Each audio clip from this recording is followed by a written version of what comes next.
Good afternoon and welcome back to Municipal Stadium, Game 2, Day 1 of the 2024 CACC Baseball Championship. We have in this second game here the North number 1 seed Post University Eagles taking on the South number 2 Goldey-Beacom College Lightning. Doug DeBias once again, joined by Mark Mentone and partner. First game, 10-4 Felician, as we talked about it. I think it was a game that we would have taken in terms of timely hitting, solid pitching at times, good defense, good flow to the game. I think we got another one coming up here with Post and Goldey-Beacom. These teams are right now 4-5 in the East Region rankings, Goldey-Beacom being 4, Post being 5. I think we got ourselves a good one here this afternoon. Yeah, that first one was a lot of fun. This one I expect to be just as good. Post has won the North Division regular season title 3 years in a row now. Runners-up in his tournament the last 2 years. Looking to finally break through, especially being the host of this tournament, wanting to break through on their home field. And Goldey-Beacom's an up-and-comer. 8th season in their history. And they've already made 2 NCAA tournament appearances. And they've won a South championship before. Yep. Talking to Derek Crudelli, this is their, I believe, their 5th CACC tournament appearance in 8 years. And that counts 1 year where nobody made it because it wasn't played. Hosted a regional tournament last year. Yes. Yeah, great. It really has been a fantastic job by Tom Riley and his program here at Goldey-Beacom. Looking at Post and under the guidance of Ray Skold, this is a team, they have not broken through yet and won this tournament, as you were mentioning earlier, at least under the, in the NCAA era. But this is a team that's always here and has found its way to Championship Saturday a few times here recently in the past 5-6 years. They're just, it seems, just one hit away, one pitch away, one out away from getting to raise that trophy and banner.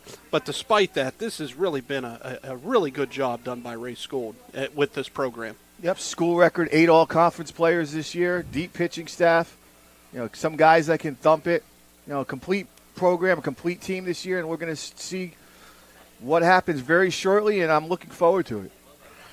It is the Eagles. It's the Lightning. Winner gets to go to the winner's bracket tomorrow and face Felician. The loser has to stick around for an elimination game, approximately 5 p.m., 5:30 p.m., and that will be against Jefferson. A lot on the line. AQ bid on the line. Potential seeding for the regional tournament. These are two teams that have legit chances at-large bids. So a big one and a lot riding on the line. We're going to step aside for a commercial break. When we come back, we'll bring you the starting lineups. Back with more after this on the CACC Network.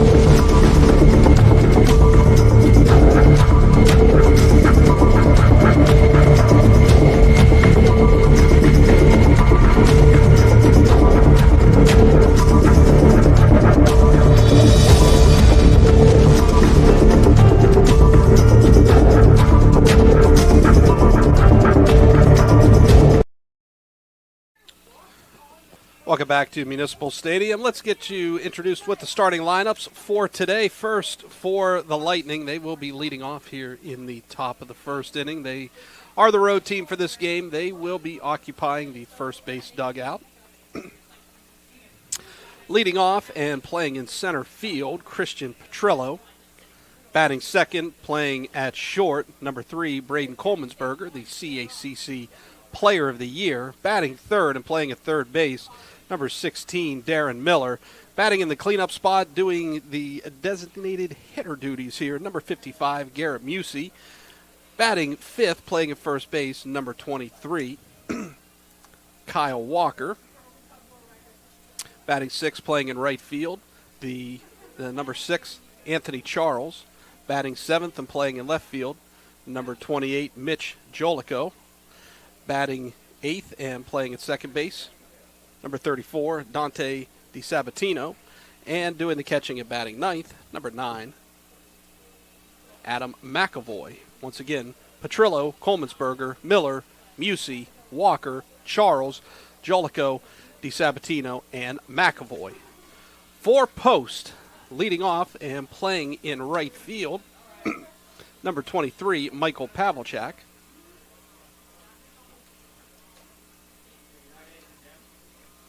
Batting second and playing at shortstop, number 15, Evan Cornwell. Batting third and playing at first base, number 46, Chris Corchado. Batting cleanup and doing the catching, number 4, Jimmy Brennan. Batting fifth and playing in left field, number 3, DJ Karen. Batting sixth and playing at third base, number 28, Justin Rivera. Batting seventh, the designated hitter, number 58, Jalen Kelly. Batting eighth and playing at second base, number 7, Hunter Keller.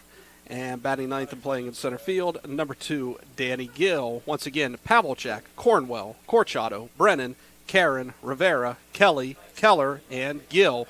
That is your 1 through 9 for post. Starting pitchers today, first for Goldey-Beacom, number 36, Justin Jump, all-conference performer this year. He will be opposed by number 22 for post, Matt Semin.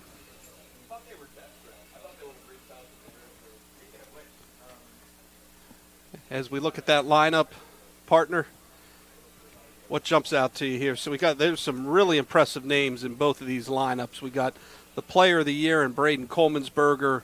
We've got first-team all-conference guys in Miller and Musey as well for Goldey-Beacom. Kyle Walker's been a really good hitter for Goldey-Beacom. And then you look at post lineup, as you mentioned, they had 8 guys all-conference this year. Pavlicek, Cornwell, Corchado, Brennan, Karen, Kelly, and you got some pitchers there, and they're not even throwing one of their 2. Well, I thought they would throw one of the 2. Well, when you say what jumps out at me, that was the first thing that jumped out, is that Ray Skoll had a lot of quality choices to pick from for this assignment, and he went with Matt Seaman. We're going to step aside for another commercial break. When we come back, we will bring you more as we set the table for this game between Post and Goldey-Beacom. Back with more after this on the CACC Network.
And welcome back to Municipal Stadium here in Waterbury, Connecticut. A few moments away here from the start of game number 2, day 1 here of the 2024 CACC Baseball Championship Double Elimination Tournament. Let's get you the numbers of today's starting pitchers today. First for Post, as we mentioned, Matt Seaman, the starter. Seaman on the year, senior righty. 11 appearances, all starts, 5-2, 1 complete game, a 3.62 ERA, 64 2/3 innings pitched. He has scattered 53 hits over those 64 2/3 innings, has given up 28 runs, only 26 earned, 56 strikeouts to 43 walks. So more strikeouts than walks, but that is a little bit of a higher walk total that we've seen compared to some of the starters today. That'll be interesting to see how Goldey-Beacom attacks that. It'll be something to look for sure. Looking at the starting pitcher for Goldey-Beacom, Justin Jump, second team All-CACC this season. And the CACC Baseball Championship Top 17 award winner for having the highest cumulative grade point average here at the final site, 3.93. Justin this year, in 12 appearances, 12 starts, 6-3 with a 3.96 ERA, has 2 complete games to his credit, 61 and a third innings pitched, has scattered just 48 hits, yielded 35 runs, however, only 27 earned, 57 strikeouts to 28 walks. So Justin Jump, and a name that we've seen a lot and heard a lot during our time here in the CACC. Been a big part of the emergence of this program, absolutely. So it is one of the many players, and you look at it's funny. You look at some of these names here for Goldey-Beacom. Garrett Musey, a senior, he's won several awards. He has been just a fantastic player. It seems like these names we have called year after year after year, and that speaks to, in today's day and age especially, of the transfer portal, and players can go at their own free will whenever they want to, that a lot of these players have stayed and played for Tom Riley. I think it shows the culture that he's built in this program. Yeah, I think we're in an era of almost college free agency. It's a very weird time in college athletics, and the Goldey-Beacom baseball program has mostly avoided that so far, and they've got a team that stayed together and accomplished a lot together. So it's Post and Goldey-Beacom. We're going to step aside for one more break. They're having getting ready to have the conversation there, the pregame meeting at home plate. Step aside. We'll be back with more after this on the CACC Network.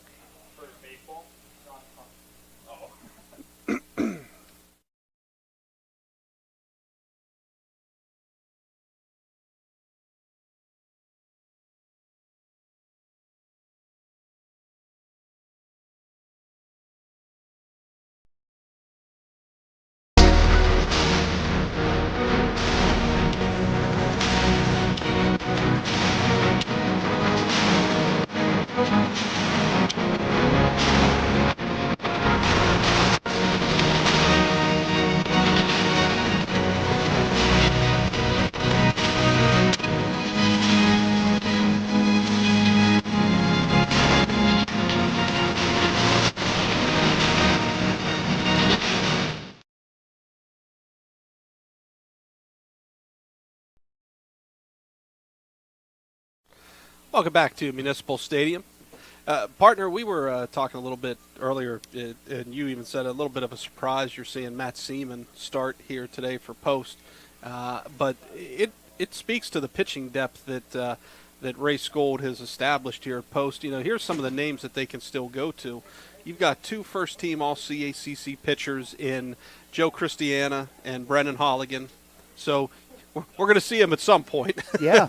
You still got another hurler in Jack Martineau, who, as a freshman, has done well this year, has been considered for several Rookie of the Week awards and those types of things in the CACC. So there is some pitching depth here, especially among the starters for Ray Skold. But then you look at it for Goldey-Beacom, and here are some names that have always kind of jumped out as players who have had really solid weeks and have been under conference consideration as well. Just some names for Goldie: Wyatt Atkinson, Alex Cross, Jake Kelchner, Tommy Federici. These are names that if you follow the weekly awards, you've seen them as either pitcher of the week or weekly honor roll. So these are 2 teams that have really both coaches have stacked up on pitching. And when you do that, and they get through the regular season and get through the regular season healthy, you've got some names and you've got some arms that you can throw out at this tournament, and that really plays into your favor. Be a supportive person, especially from the inside and from the outside. There's reasons that go into this. I don't see practice, the coaches do, and whether Ray Skold's playing a matchup or he just believes that Matt Seaman gives him the best chance to win today for whatever reason. That's the decision he made. And Tom Riley and Ray Skold heading out to the home plate there for the pregame meeting. Ray Skold, the CACC Coach of the Year last year in the conference. So Post Well, in the East Region rankings, Goldey-Beacom number 4, Post number 5. So I think a pretty good chance, barring something crazy and you're getting upsets in the other conferences, but at 4 and 5, you got to like their chances of getting in as an at-large. In worst case, if they are not to win here this weekend, and of course only one can. But, just looking at this tournament, you said it, we got 4 teams that are ranked. Felicia number 9, so you got to feel they got to win this if they want to get to the regional. But, you're looking at next weekend, and you're looking at 3 teams at least in the regional. Speaks, again, and if you weren't here for the first game, speaks to the depth that this conference has really been able to establish in addition to the historical programs like Wilmington and Dominican. It would be a great thing for the CACC to get 3 teams in the regional, just another step in the process of becoming further established in Division II in the Northeast region. I mean, there's no secret that the Northeast 10 has been the dominant conference in this area for years, and that the CACC is only about 20 years removed from moving from the NAIA to Division II, and baseball is a sport where the CACC has established itself early on. No, and it is impressive. You had in men's basketball 3 teams make the regional.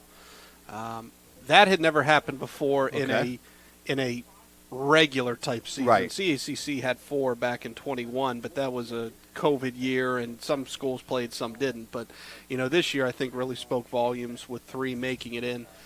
You've had women's basketball the last couple years, Jefferson making it to the regional final. You've started to see now women's soccer get teams that get there and can win a game or two, and multiple teams making it. You've had Jefferson, Bridgeport both make it. Men's soccer, you've seen some of the runs, Post and Wilmington have made just a few years ago. Post making it all the way to the final 8, the Elite 8 of the. And you're seeing it in a lot of sports. Wilmington last year winning softball, and Caldwell had won softball before too. So it's the CACC, as you said, in 20 years, growing up fast and establishing itself as a really solid conference. This is the next step. You make it, then you want to get multiple teams in there, and then if it plays out right and you keep growing and improving, then I think you start seeing more regional championships come too. So, and don't want to take away too, tennis and golf have had a lot of success as well. Regional champions in our conference. The Concordias, the Jeffersons, the Wilmingtons, yes. In golf and those type. Goldey-Beacom, Dominican, Post, have always done very well in those sports as well. So, I think an exciting time. You're coming off Wilmington just winning a regional softball tournament last year, correct? Yes. Going to the World Series? Yep. And it looks like they're off to a good start today. Wilmington hosting a sub-regional in Division II and won their first game over St. Thomas Aquinas 10-0, it looks like. And Goldey-Beacom made a terrific run in the regional last year in baseball, nearly getting to that second weekend. So yeah. It's exciting, and it's exciting that all get through the first round. Did play one game last week. They beat regionally ranked Southern New Hampshire. Goldey-Beacom had to play Wilmington in a best-of-3 first-round series, and they swept the Friday doubleheader on May 3rd. A pair of walk-off wins in the bottom of the 9th. Some of the notes from that last weekend. Anthony Charles, who we'll see today, he was 4 for 7 combined in the 2 games last week. 2 runs scored.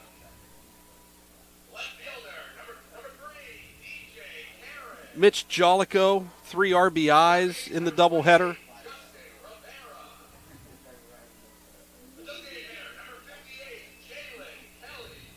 Darren Miller scored a pair of runs. Garrett Musey scored 4 runs in the 2 games combined, looking at some of the numbers. And so for Goldey-Beacom, that's got to be a shot in the arm there, because to get here, you had to beat your bitter crosstown rival, and that has quickly developed into a rivalry in the first 8 years. To be able to beat them in the fashion that they did, and then to get here, that has to be an extra spring in the step for Tom Riley's squad. And not only that, I was trying to follow the last couple of weeks in preparation for this tournament. they had a come-from-behind victory over Wilmington in the final week of the regular season. Then split on a Saturday, I believe, to capture the tiebreaker. And then on Sunday, they had the defeat in the final games of the regular season, had to sweep Wilmington just to get that number 2 seed. And it turned out to be a big deal that they were batting last against Wilmington because they had the 2 walk-off wins. So they've been playing great baseball the last 2 weeks. Yeah, they had the come-from-behind win in the bottom of the ninth in the single game, the 9-inning game on the weekday, that final week of the regular season. And then at Wilmington on the weekend, the first game of that series was 17-0. And then in the second game, they fell. Goldey-Beacom fell by a run, 5-4 to Wilmington. But yes, that 17-0 game was the tiebreaker that pushed it the way for Goldey-Beacom to be able to host. And then 2 impressive wins against Dominican the next day to secure the 2 seed.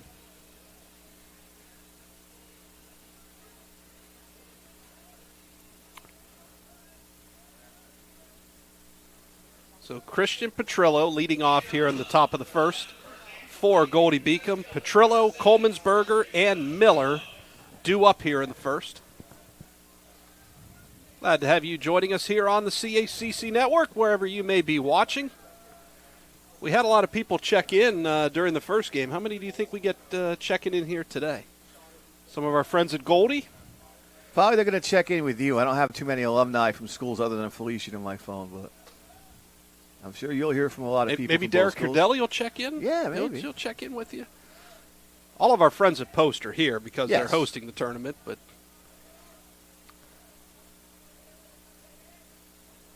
so we are underway. Winner of this one advances to the winners bracket game tomorrow against Felician, 11 a.m. here at Municipal Stadium.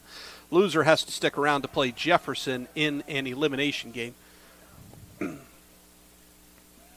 2-1 the count now to Petrillo.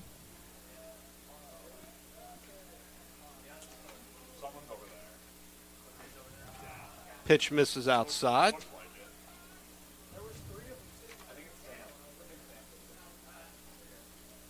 Petrillo this season batting .278, 5 home runs, 33 RBI. Fisted foul over towards the first base dugout.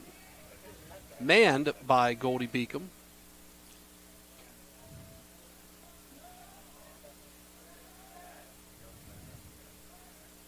Three and two the count. Swung on, lifted into left field.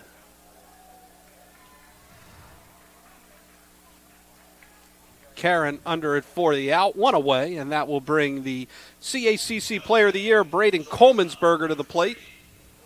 Colemansberger this year batting .359 with 11 home runs, 55 RBI.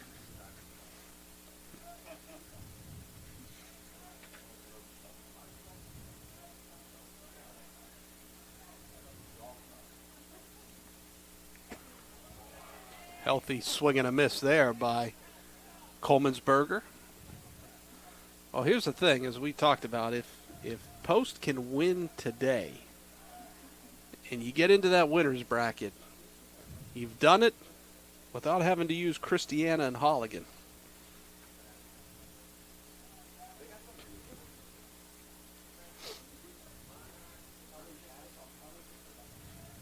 So that could potentially be a storyline as we move along in this tournament.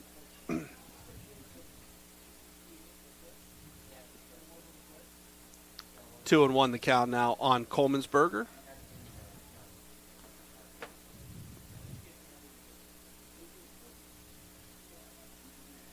And a foul to the backstop. Count even now at 2-2, but a fantastic season for Colemansberger and richly deserving of the Player of the Year award. As we mentioned, .359 average, 11 home runs, 55 RBIs.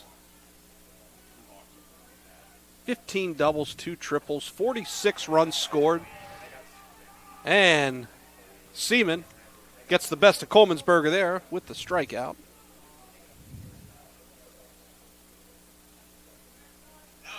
And that will bring The third baseman, Darren Miller, to the plate. Miller batting .348 this season. 8 home runs, 50 RBIs, 11 doubles, a triple, 45 runs scored.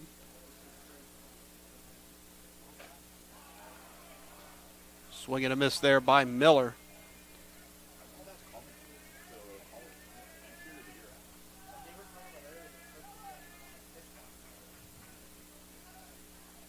"12 Lightning players this year with double-digit RBIs.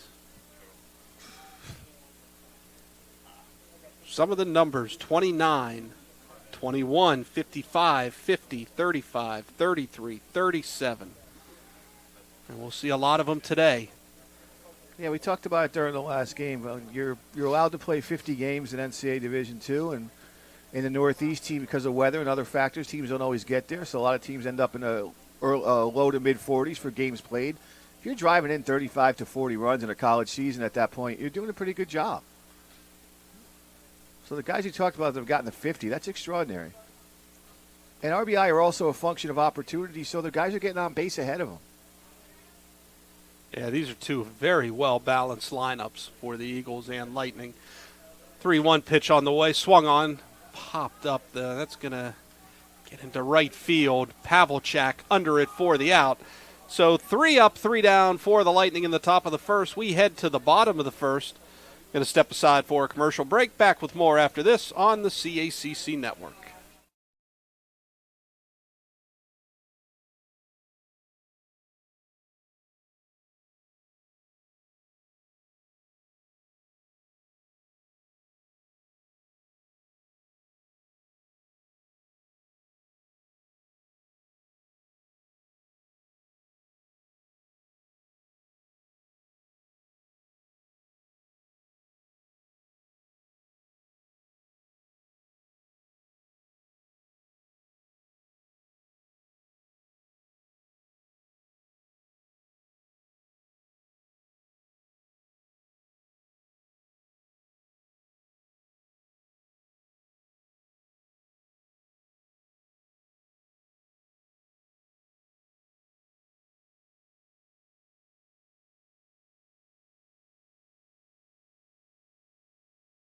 Hey, Josh!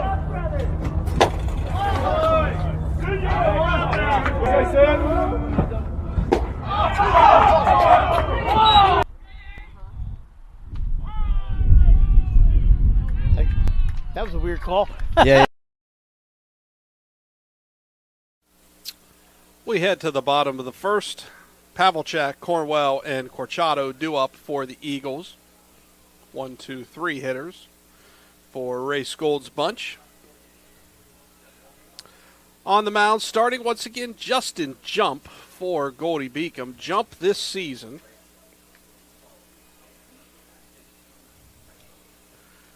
"12 appearances, 12 starts, 6-3 record, a 3.96 ERA, 61 and a third innings pitched, scattered 48 hits over that time, yielded just 35 runs, although 27 of those earned.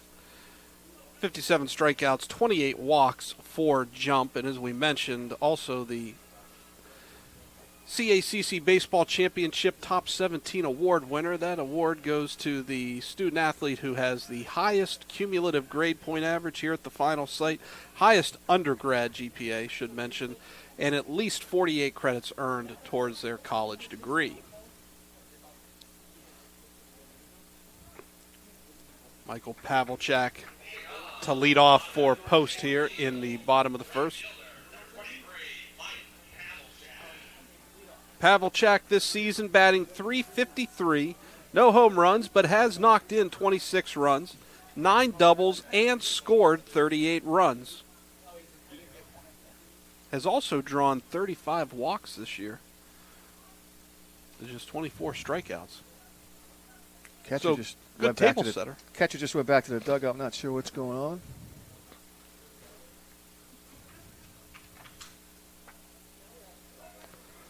But yeah, Pavlicek almost as many walks as hits. You don't see that very often for a full everyday player. And a very good defensive outfielder, too, for Post. Pitch outside and away.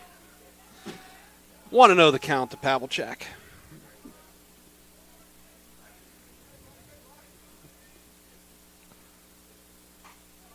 Pitch also misses low and away. 2-0 the count.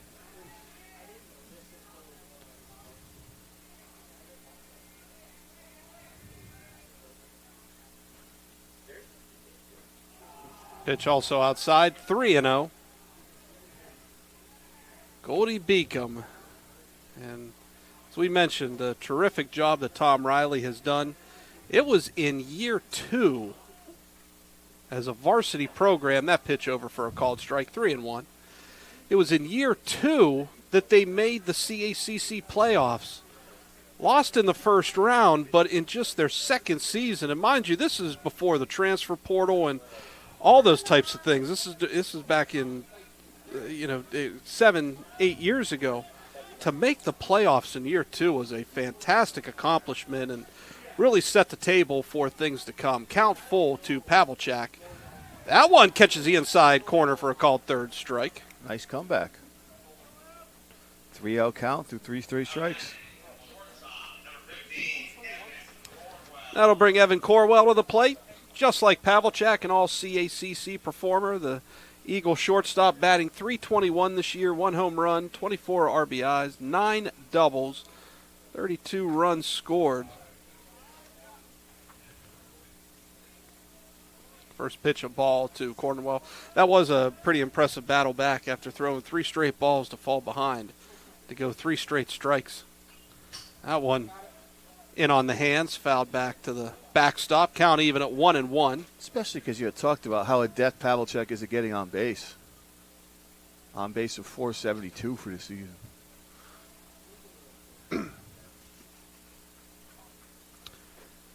Cornwell showed bunt there, pulled the bat back. 2-1 the count. A 3.96 ERA for Jump. Second team all CACC this season. That pitch in there for a called strike. Count even now at 2-2.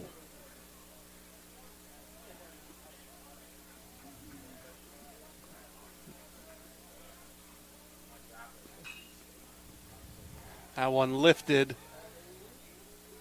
And it's going to drop in shallow left. Base hit there for Cornwell. Yep, tough break for Jump. He made a decent pitch. Contact wasn't great. Ball falls in.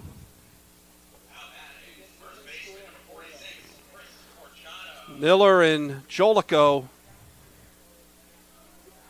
It was for Miller to come all the way out from third base and then Jolico to come in, and it's going to be a tough play and maybe a little bit of miscommunication there. That'll bring Chris Corchado, the first baseman, to the dish. Corchado this year, .377 average, 2 home runs, 27 RBI. So 1 out, a runner on first. Grounded to second. Could be 2. And it is 2. 4-6-3 double play. Nicely turned there by the Lightning.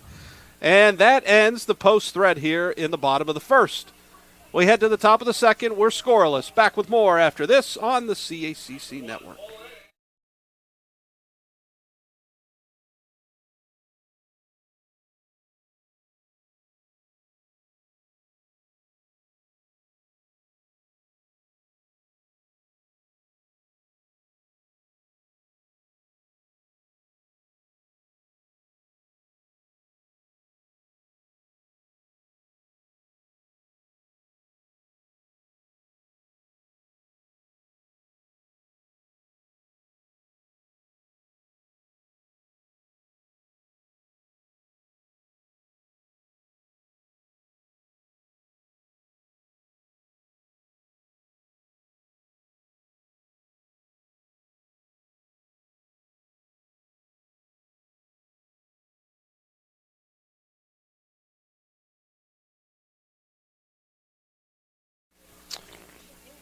Welcome back to Municipal Stadium. Top of the second, 4, 5, 6 hitters due up for the Lightning. Musey, Walker, and Charles. These two teams met twice during the regular season. It was a doubleheader sweep for Goldey-Beacom. Close games, though. Goldey-Beacom winning the first game 5-4 over Post, and then picking up a 10-8 victory over the Eagles. The doubleheader came back on April 7th here at Municipal Stadium. A couple of the highlights from that first game, that 5-4 win for Goldey-Beacom. Coleman'sberger 3 for 4 in the game. Darren Miller 2 for 4, 4 RBIs.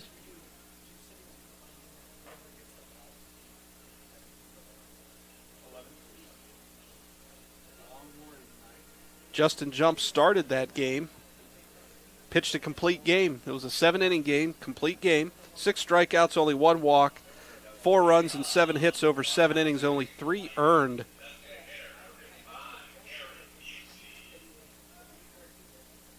And Nick Seaman, not to be confused with Matt Seaman, Nick Seaman started that game for Post. Went 6 innings, 7 strikeouts, 5 walks, only 1 run on 4 hits over the 6 innings. But Bauman came on in relief and suffered the loss after pitching 2/3 of an inning, 4 runs and 2 hits.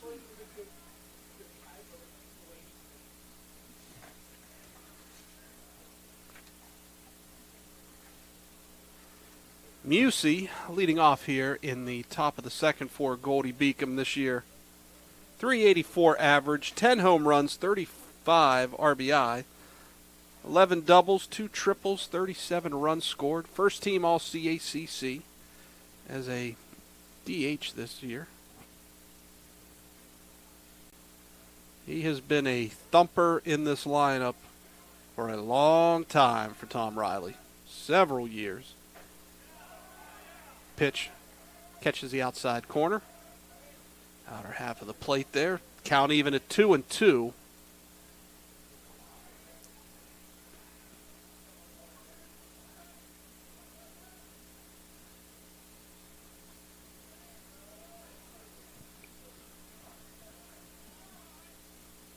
Tried to hit the outside corner. Pitch was away. Count runs full to Musey.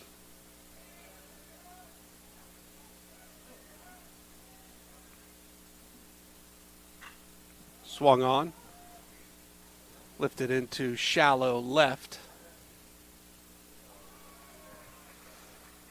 Karen under it for the out. 1 away.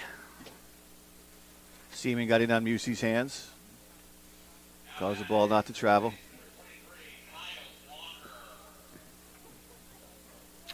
Seaman has retired the first 4 batters he's faced here so far. So off to a nice start. That'll bring the first baseman Kyle Walker to the plate.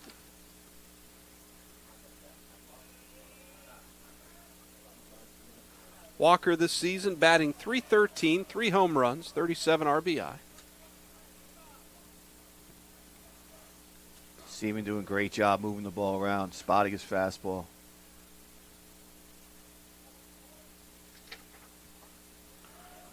Pitch over for a strike.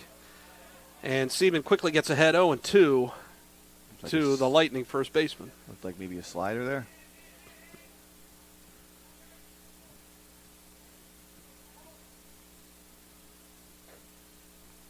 Pitch misses, a little bit high. Try to drop in a curve there. 1-2 the count.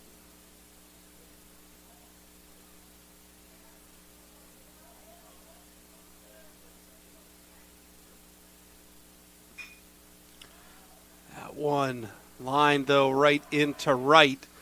Pavlicek there for it. 2 up, 2 down here in the second.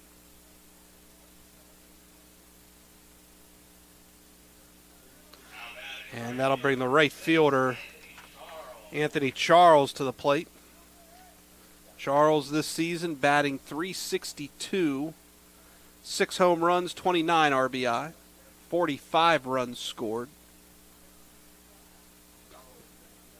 First pitch coming from Seaman. Big swing and a miss there by Charles.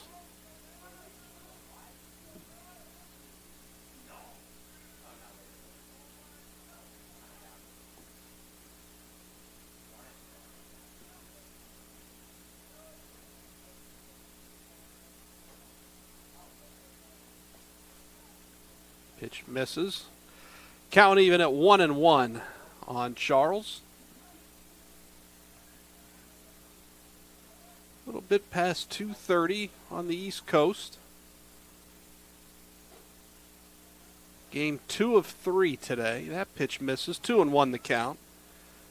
Calling for rain overnight. Radar keeps changing. They're saying could begin around 10 p.m. Oh. And that one, saying Charles got out of the way. I thought maybe it hit him, but looked like he jumped over it. So the count's 3-1.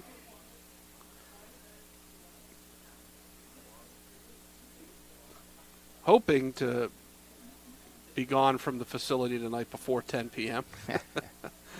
Second game, you got to imagine, is going to begin somewhere around 6 o'clock. That pitch misses, and Charles draws a 2-out walk here in the second.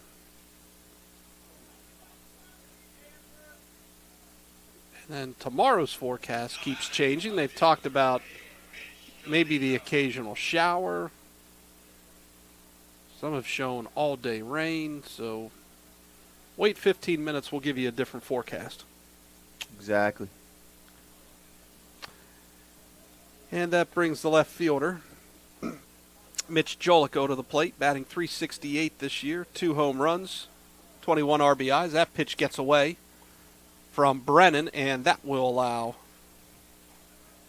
Charles to move up to second. Yeah, Brennan's been having trouble handling Seaman the last few pitches. That's the first one, obviously, where it mattered, but it's been interesting to watch the last 4 or 5 pitches. 1-0 the count to Jolicow. 2 gone here in the second. Runner at second. First base runner of the day here for the Lightning. That pitch over for a called strike. Count even at 1-1. But again, Brennan's having trouble. I don't know if he's having trouble with his mitt or if he's having trouble seeing the ball. Well, he looked like he was adjusting something on his wrist there. Is there like a wristband that he has? Yeah, it looked like his mitt. I don't know if they're calling the pitches that way or something to pay attention to. Step off. Seaman thought about throwing back to second, but decided not to.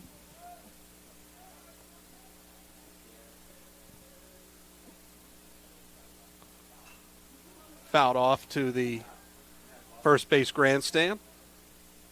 1-2. Jolicow falls behind Seaman.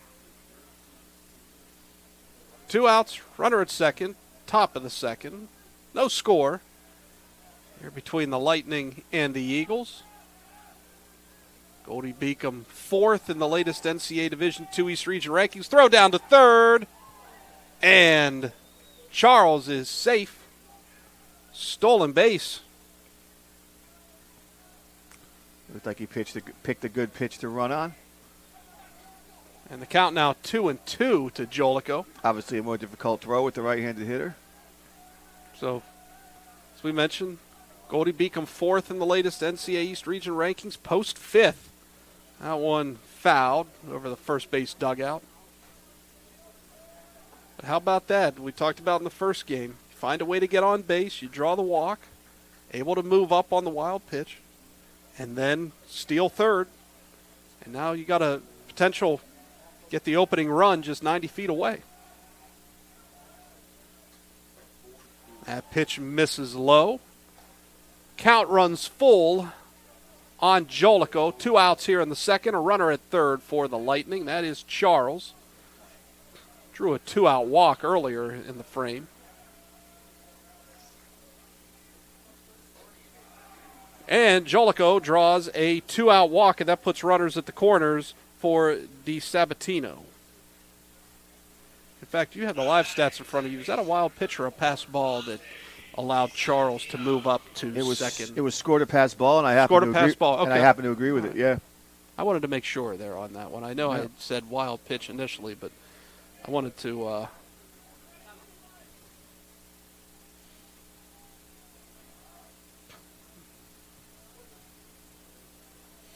little bout of wildness from Seaman here after 2 outs.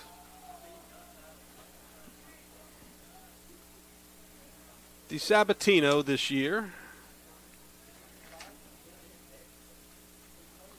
batting .224, no home runs, 12 RBI.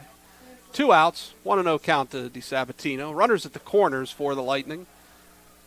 And just all of a sudden, it looked like he had good feel for the first 5 hitters, and now last 2, he's walked and fallen behind 2-0 here.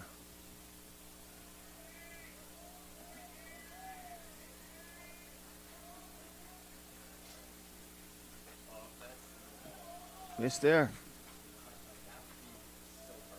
Now, after you mentioned about you saw that Brennan was maybe having some issues here dealing with seaming those past few pitches, have you been monitoring that since? Any adjustments that you've seen?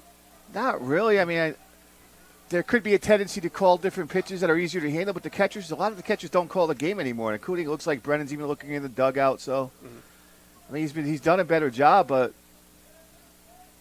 hasn't been able to guide seaming back into the strike zone. Swung on, lifted into center. He's going to get by with Gill it. under it for the out, and Post escapes the jam. They leave a pair of runners on at the corners. We head to the bottom of the second, still scoreless between the Lightning and Eagles. Back with more after this on the CACC Network.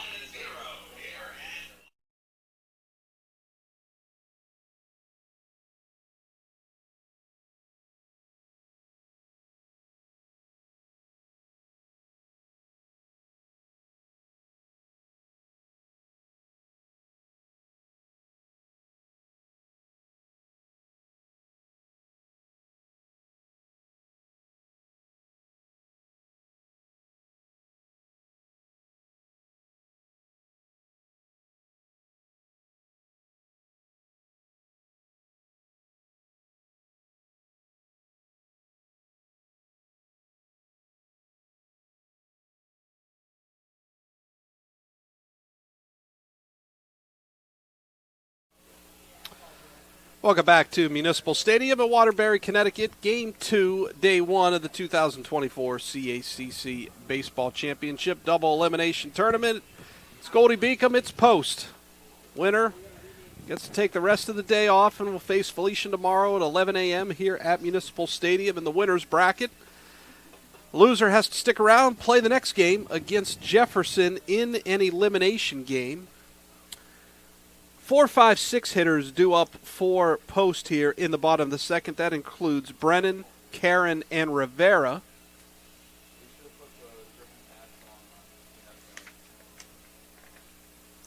Post this season 25-19.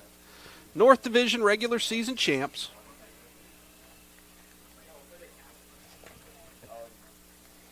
Brennan, the cleanup hitter, batting .323 this season, 3 home runs, 28 RBI. 9 doubles, a triple, 31 runs scored.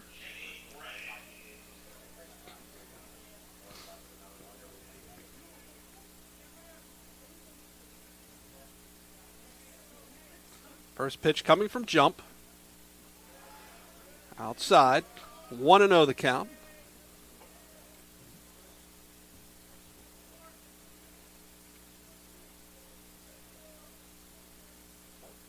Swing and a miss there by Brennan.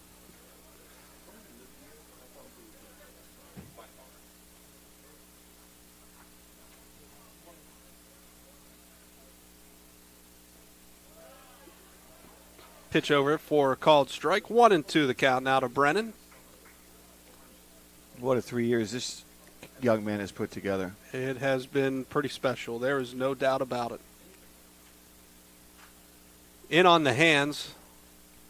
Popped foul towards the backstop. And doing it while playing the catching position is always difficult. We talked about Josh Lopez in game 1. Same thing for Jimmy Brennan. I mean, the physical toll that position takes. In college, catching doubleheaders in a lot of cases. 1-2 the count. Chopped foul. First thing you have to be up on is your conditioning, and then you have to be able to maintain, the mental approach and the concentration at the plate and concentration handling pitchers. I know the pain that my knees have as I'm nearing 50.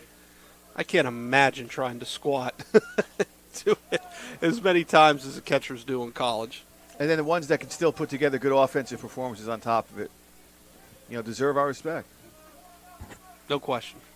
What a demanding position, and And it is a position that's swung on, lifted into center.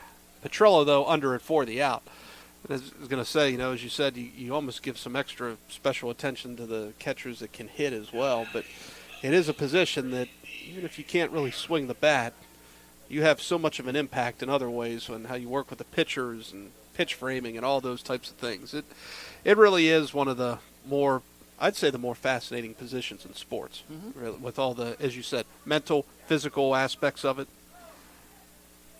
Pitch inside for a ball to. And you read about catchers who, at the major league level, later in their career got moved to the outfield or got moved to a corner infield spot, and they said it just wasn't the same because they weren't in on every pitch. Yeah, physically it was easier, but they just didn't feel the same. DJ Karen, now at the plate, batting .337 this year, 4 home runs, 30 RBI. One away here. That pitch misses high, count even at 1-1 to Karen. Yeah, going back to before my time, Yogi Berra or somebody more from our era, Carlton Fisk that got moved to the outfield. Remember the Mets, Mike tried to move Mike Piazza to first base, and that didn't go well. Jason Kendall, the Pirates, tried to put him in the outfield.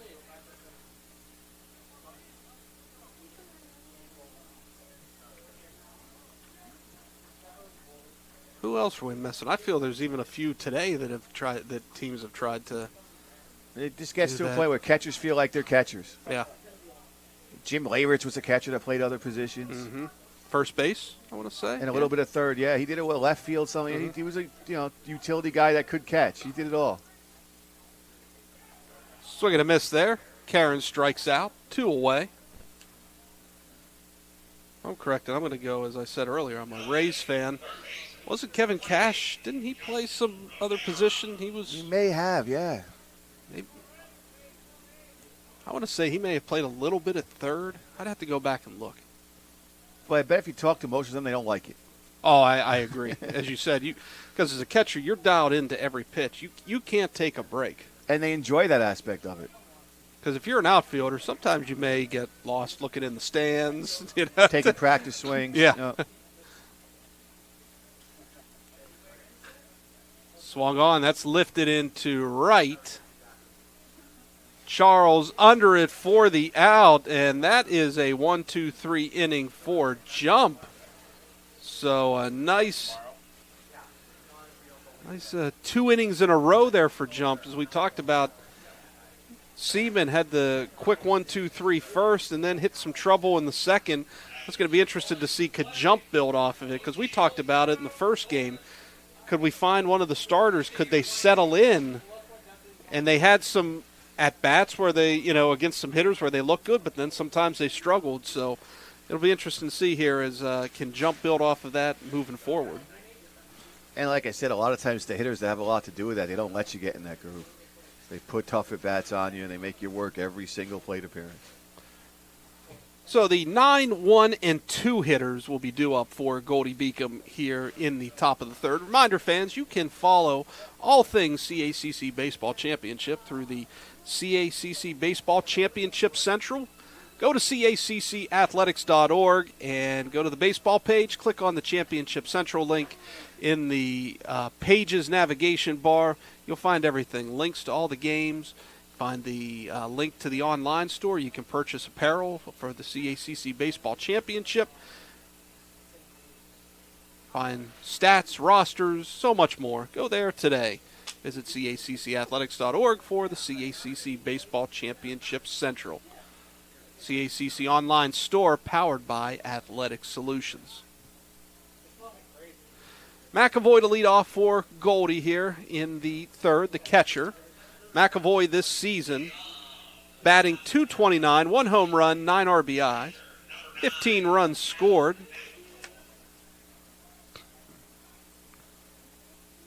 This is potentially a big part early in the game here, because if you can find a way to get McAvoy on, you flip the script back to the top of the order, and maybe some of your best hitters up top of the lineup could do something. That one's bounced high to short. However, Cornwell with a nice job there to field it, throw on to first to get McAvoy 1 away here in the third. Not a routine play, shading towards the middle of the field and with the runner bearing down the baseline. Brings Petrillo back to the plate. Flew out to left to lead off the first inning. Coleman'sberger on deck. Pitch high, 1-0 the count.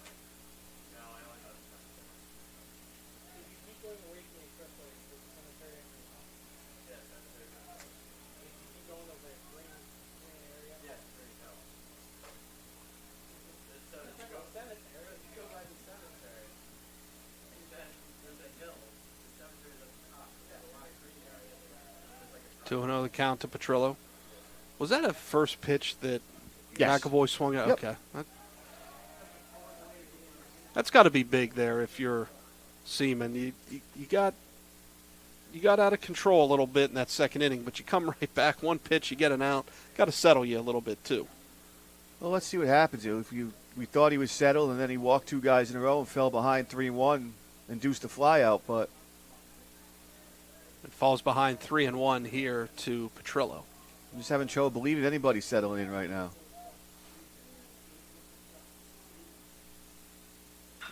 Swung on, lifted into left. Karen under it for the out. Made it look easy. It made it look easy, and it took him back to the warning track there. Petrillo gave it a nice ride, but this is a deep ballpark. You are really going to earn whatever you get, getting out to the wall or even putting one beyond the wall here at Municipal.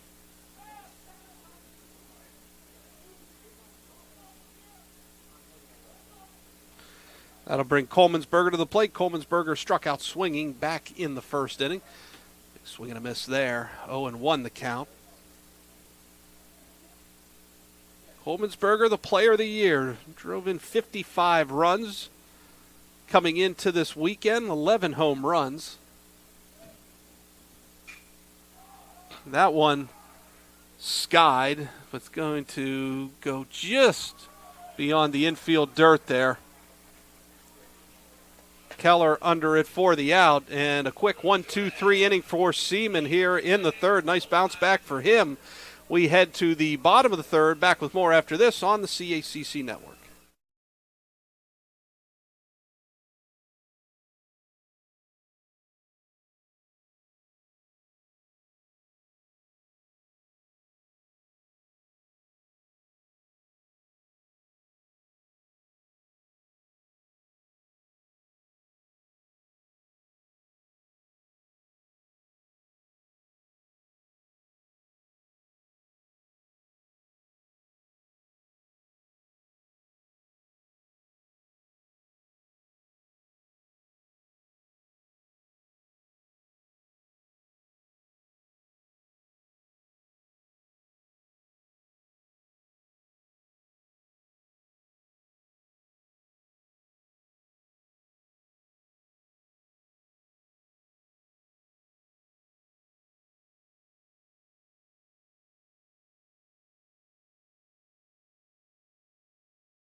Welcome back to Municipal Stadium.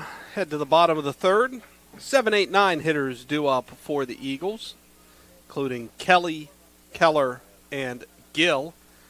Jalen Kelly, the designated hitter, all conference this year at the DH spot.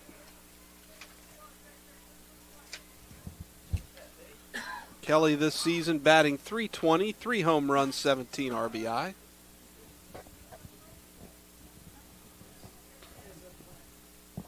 First pitch.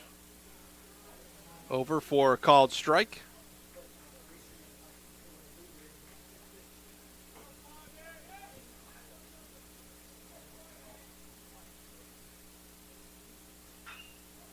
That one grounded foul down the left field line.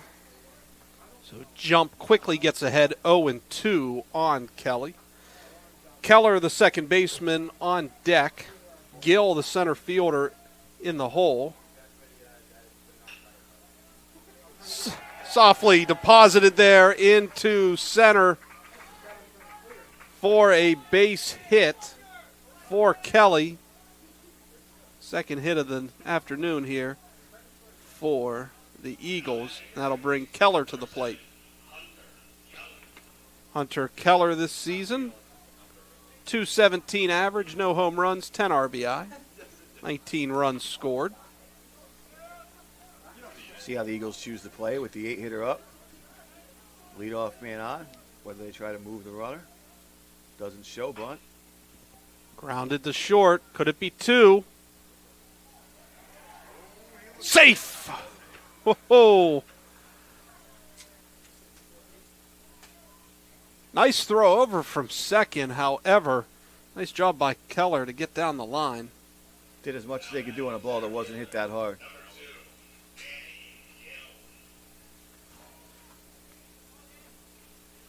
But one away, you get the lead runner, so that's big there for the Lightning.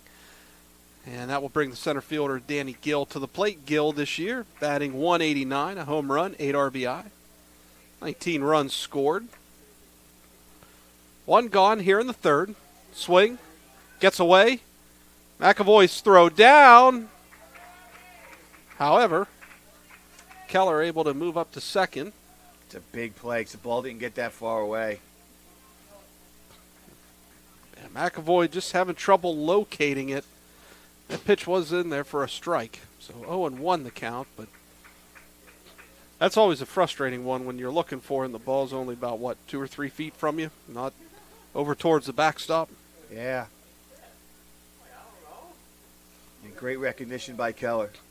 Swing and a miss there by Gill. Quickly falls behind 0-2. So with a runner in scoring position here, this is a big opportunity here for Jump to not just to get an out, but keep the runner at second. You get a strikeout here. Pitch misses low and away. 1-2 the count.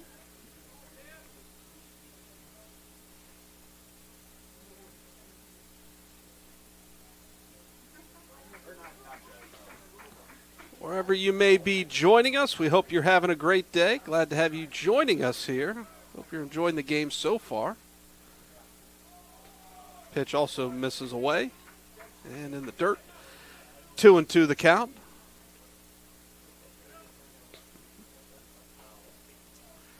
(10-4) Felician over Jefferson in the first game of the day.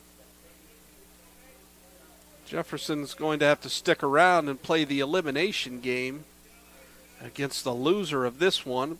Probably be around 6 p.m. tonight, you would say. Winner gets to take the rest of the day off and kick back and relax a little bit and get ready for the winner's bracket tomorrow. That'll be at 11 a.m. here at Municipal. And it'll be against Felician, the defending champ. Full count now to Gill. One down. Here in the bottom of the third, a runner at second. That pitch misses low. So Gill draws a one-out walk, and that puts runners at first and second. McAvoy did all he could to sell it, but it was down. And we turn back to the top of the order, and the right fielder, Michael Pavlicek. Pavlicek struck out looking back in the first inning. Actually got ahead 3-0 against Jump, but then Jump came back with 3 consecutive strikes. And Pavlicek knew it on the called third strike. He started walking towards the dugout even before the home plate umpire called it. It was a nice pitch by Jump. This one grounded to second. Could it be 2? It won't be. They do get the runner at second. That'll put runners at the corners, 2 away.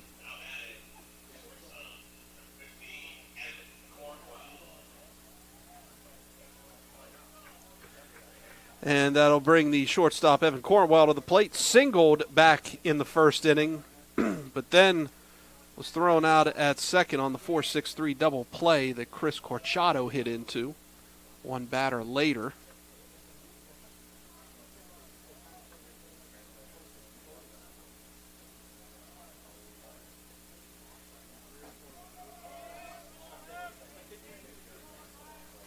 Pitch misses low for a ball. See if Post decides to try to put the runner in motion, try to steal a run with 2 outs, or if there's no throw, we still have 2 runners in scoring position.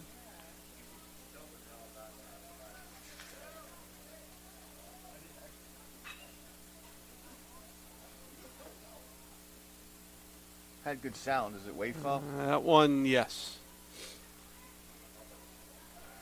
Right fielder Charles gave it a look, but Cornwell this year was 2 for 6 with a run scored in the doubleheader against Goldey-Beacom back on April 7th.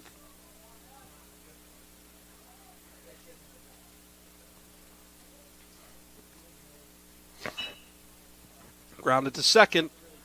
Should be routine. It is. And the Lightning escape a jam here in the bottom of the third. And we head to the top of the fourth, still scoreless. Back with more after this on the CACC Network.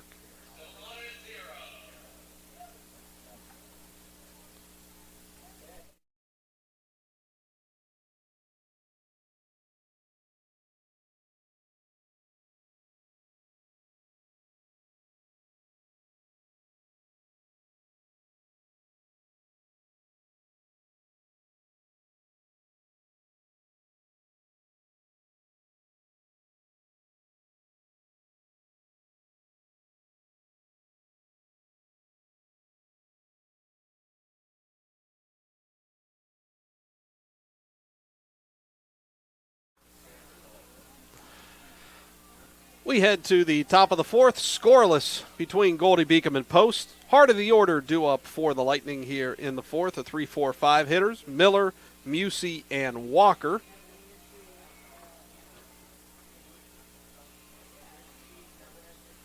Matt Seaman looking for a second consecutive 1-2-3 inning. Got that back in the third when he retired McAvoy, Petrillo, and Colemansberger in order. Also retired the side in order. 1-2-3 back in the first. Second inning, retired the first 2 batters he faced. Then got into a little bit of trouble, lost a little bit of control, issued a couple walks, and put runners at the corners with 2 outs, but was able to induce DeSabatino into a fly out to center to end that threat. So looking for a third 1-2-3 inning here. Miller, the third baseman, leading off here in the fourth. Swung on into left. Just foul. Just foul.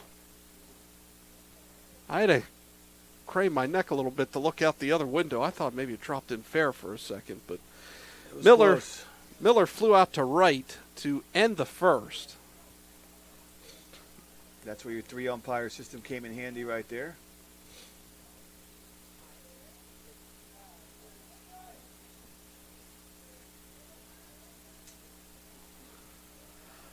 Oh, and 1 the count. Count even now, 1-1. That one low. Miller this season went 2 for 4 with 4 RBI and that 5-4 win over Post in the doubleheader back on April 7th. That one lifted into right. Pavlicek in foul territory, under it for the out, 1 away. Used the whole field there. And that brings Garrett Musey to the plate. Musey flew out to left to lead off the second inning. Musey scored a run despite going 0 for 3 in that 5-4 win over Post back on April 7th. That went 0 for 5 in the second game, so had a little bit of trouble there in that doubleheader.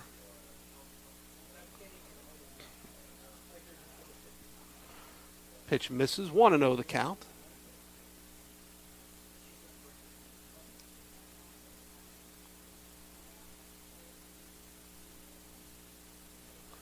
Pitch misses high. 2-0 the count.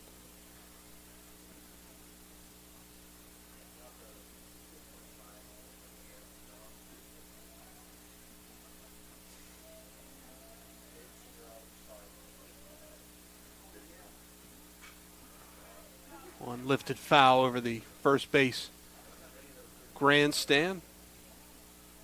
The only grandstand that's here at Municipal Stadium. You've got the permanent grandstand seating behind the first base dugout. Then you do have some general admission bleacher type seating beyond the third base dugout. This one grounded to second. Oh, took a hop there at the last second, but nice job there by Keller to corral that one, throw on to first in time. Yeah, it looked like it was hit kind of off the end of the bat, so I'm not sure if it had some weird spin or he just misread it, but recovered in time.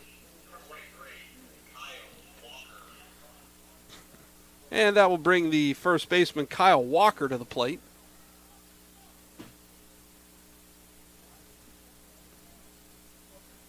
Seaman back to throwing quality strikes, using all of his pitches, using all of the plate.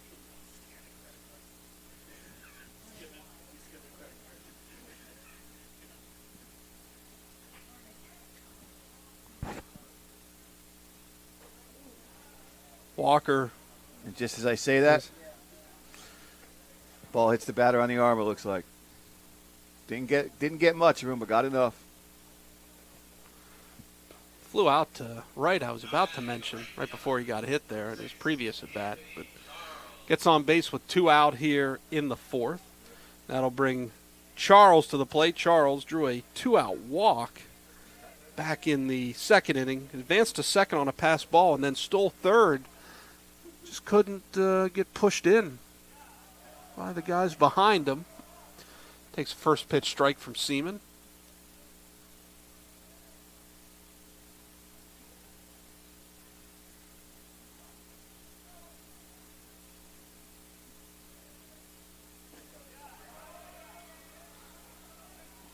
Oh, and 2 the count.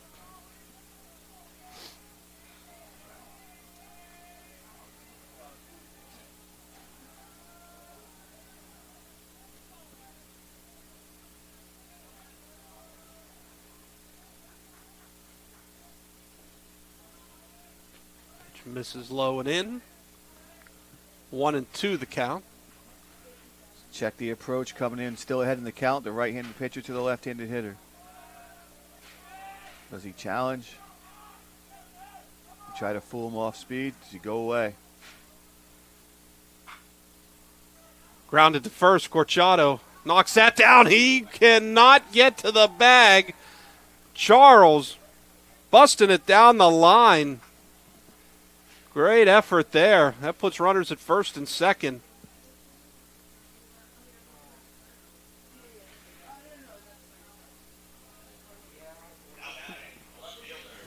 We scoring that a hit because that was stung off the bat? See it, so I don't really have an opinion on it. I got the edge of the wall in my way, and they're still scoring it. It's going to be an error.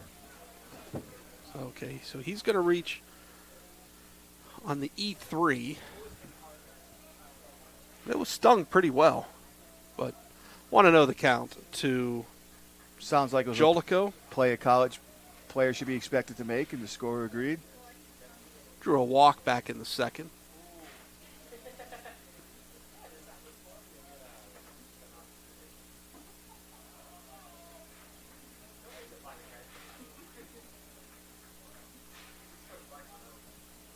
After he should have been out of the inning, now Seaman falls behind.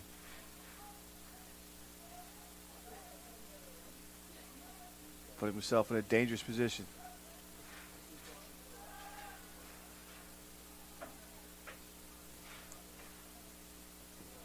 So runners at first and second, 2 away here in the 4th for Goldey-Beacom.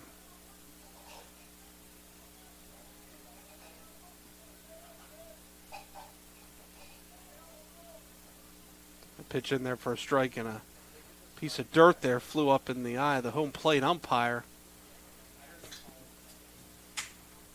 Didn't call a strike right away. He just kind of... I think he wanted to. Oh, no, he did. No, I think he wanted to, and all of a sudden just kind of flinched there.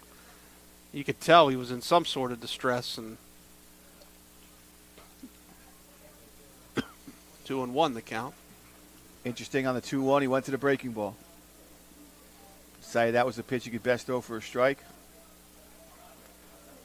without it being damaged. Another one. Doesn't get that call.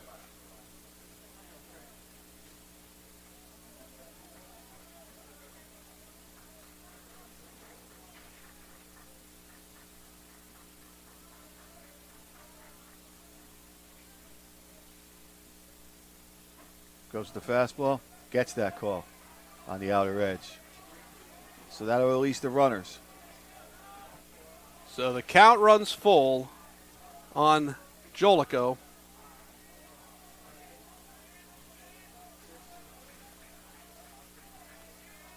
So if the runner on first can get good enough jump, he can score almost on a single. That pitch misses low, and the bases are loaded for DiSabatino.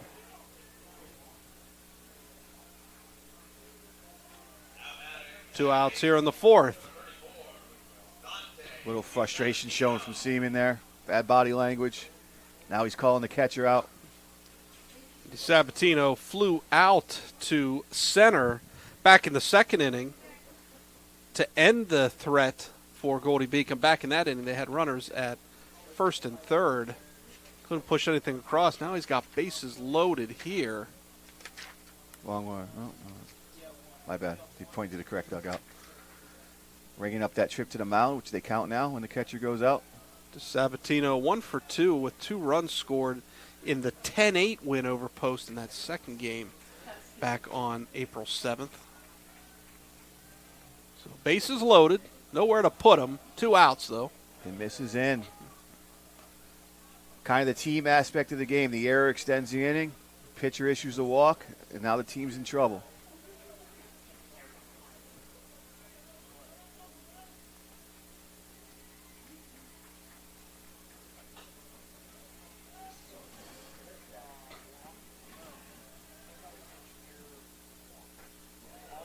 That pitch over for a called strike. And DiSabatino in a big spot early. DiSabatino this year, as we mentioned, batting .224. No home runs, 12 RBI. Took a nice cut there. Pulled it foul.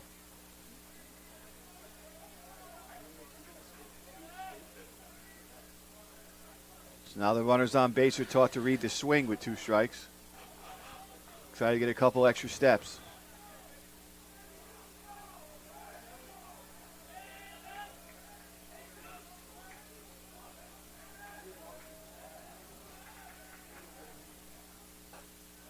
Pitch outside.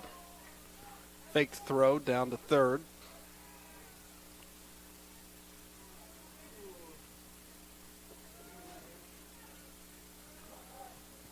Two and two the count. 2 balls, 2 strikes, 2 outs. Bases full of lightning here in the fourth.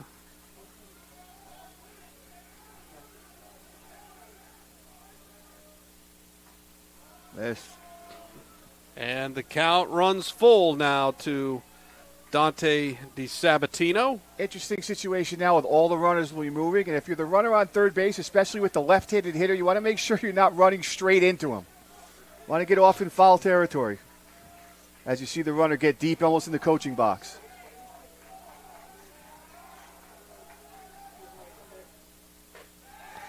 Pitch high for a ball, and DiSabatino draws an RBI through reaching by a base on ball. And if I'm not mistaken, Goldey-Beacom does not have a hit this inning. They do not have a hit yet in this game. But they lead at 1-0. And all of this has been done with 2 outs. With 2 outs. Seaman retired the first 2 batters he faced. You had the Miller fly out to right in foul territory. Then Musey grounded out to second. Then Walker was hit by a pitch. Charles reached on the air by the first baseman Corchado. Jolico drove the 2-out walk to load the bases, and then DiSabatino waits out Seaman to get the walk and earn the RBI. So 1-0 Goldey-Beacom.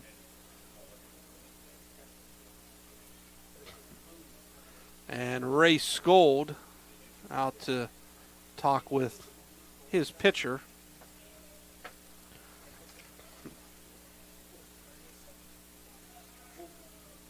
And it seemed so innocent at the time. A breaking ball, first pitch that hit the batter with 2 outs and nobody on. That was Walker, and he came around to score. So 1-0.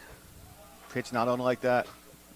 Pitch inside, 1-0 the count. So Lightning lead at 1-0. Still have yet to record a hit in this game. Drawing 4 walks, a hit batsman, and have reached on an error. That pitch high, and helmet flew off the head of Brennan as he had to snap back to get that one. At an awkward angle, yeah. My back hurt just watching it. Now, some people out there may be yelling at us saying that we've jinxed the no-hitter, but at this point, is it really that special of a no-hitter if you've had some control issues and you're already down 1-0? That pitch high, and once again, Brennan really needs to, at the last second, snap and bring that one in. There is actually in the post bullpen, difficult to see who with the angle that we're at compared to the angle of the bullpen, but Seaman in the mid-70s for a pitch count. 3-0 the count. Nowhere to put him. Pitch misses outside. Another 2-out walk that brings home a run. That's about the easiest RBI you're going to see, a 4-pitch walk with the bases loaded. Didn't even need to bring the bat off the shoulder. And what makes it scarier for the Eagles is that was the Lightning's 8 and 9 hitter. Now you've recycled the line to Petrillo to see if he can extend the lead. 8th batter to come to the plate here for the Lightning in the 4th. Already 2 runs across. Petrillo, the center fielder. Leadoff man in this lineup for Tom Riley. 0 for 2 so far today. Pair of flyouts to left field. Drops one in for a strike.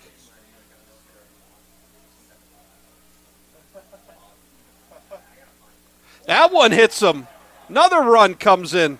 Now, you mentioned McAvoy earned an RBI the easy way. 4 pitches on that one. I guess I got proven wrong in 2 pitches. That might be easier. Petrillo earns the one the hard way, though. Yeah, it hurts. To wear it. It hurts. It does hurt. Hurts a little less with an RBI, though. Yes, it does. No doubt.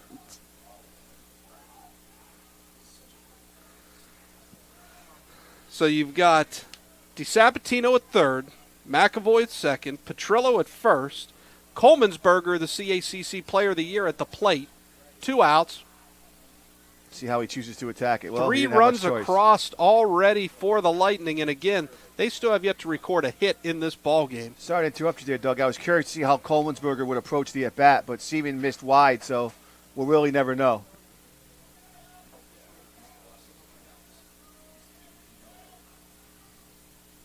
That pitch gets away. This is going to bring another run home.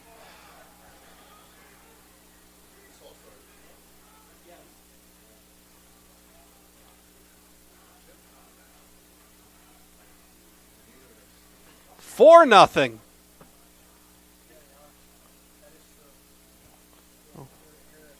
Have they called anything here? Charge ball, wild charge pitch? pass ball to Brennan. They have done that, or yep. That's what you're okay. So, tough to tell from our angle because we're straight on to Brennan. So the pass ball, second pass ball of this game. Yep. From Brennan. 4-0. 2 outs, runners at second and third. Fouled off to the backstop, 2-1. And now you've got a base open, but I think that's the least of the post bench's concerns. They're trying to get Seaman back in the strike zone and just to get the final out here any way they can. And you got the player of the year at the plate. Swung on, lifted into right. Pavelchak over to his right, under it for the out. And that will do it for Goldey-Beacom here in the fourth. They don't record a hit. They didn't need to record a hit. They push 4 runs across, and they take a 4-0 lead into the bottom half of the fourth. Back with more after this on the CACC Network.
We head to the bottom of the fourth. Justin Jump now on the mound with a 4-0 lead for the Lightning.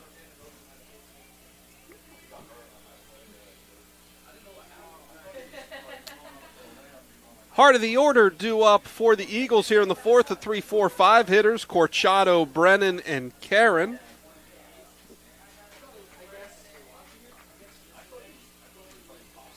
Important for the Eagles not to have the mentality that they need to get it all back at once. It is a 9-inning game. We're in the fourth inning.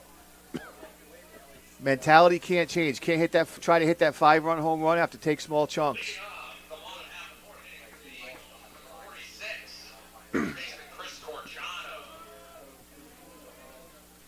Corchado, who hit into a 4-6-3 double play to end the bottom of the first inning. Takes first pitch from Jump. A ball. 1-0 the count. Pitch outside, 2-0.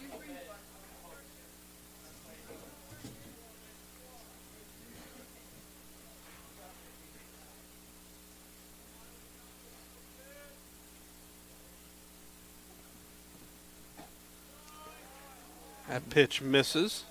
And this is why coaches wear hats, to hide the gray hair they get from when this happens. Stake a guy to a 4-run lead, and he starts the first hitter off 3-0. That pitch over for strike 3-1, and sometimes it may not be gray hair. They may not have no hair at all. Says someone like myself who is follically challenged. 3-1 the count. That pitch misses high, and Corchado draws a leadoff walk here in the fourth. You know how you said, while it's important for Post to understand, not that they have to get it all back this inning. If you're Goldey-Beacom, you kind of want to, hey, we don't want to give it all back this inning. Yeah. You know, that could be even a little bit more scarier than the thought of, hey, we got to get 4 runs back in this inning. And it's easy for us to say up here that the young men on the field are the ones that are trying to execute, and you know, there's sometimes it just doesn't go the way you want it to go. Justin Jump's not coming out there trying to walk a guy on 5 pitches, but it happens. Oh, yep. Pitch misses high. 1-0 the count. That one fouled to the backstop. 1-1. Well, it's always important when you give that leadoff walk, give it up. The next at bat's always a big one. Can you get back into it? Can you get the guy out? Maybe keep the runner at first. Avoid having them advance. That one ground. Oh, nice cutoff there by Coleman'sberger to second. That's enough. The fact that they got an out and got the lead runner on a play like that, bonus. Oh, what a fantastic diving stop there by Coleman'sberger, showing you why He is the player of the year. Brennan safe at first.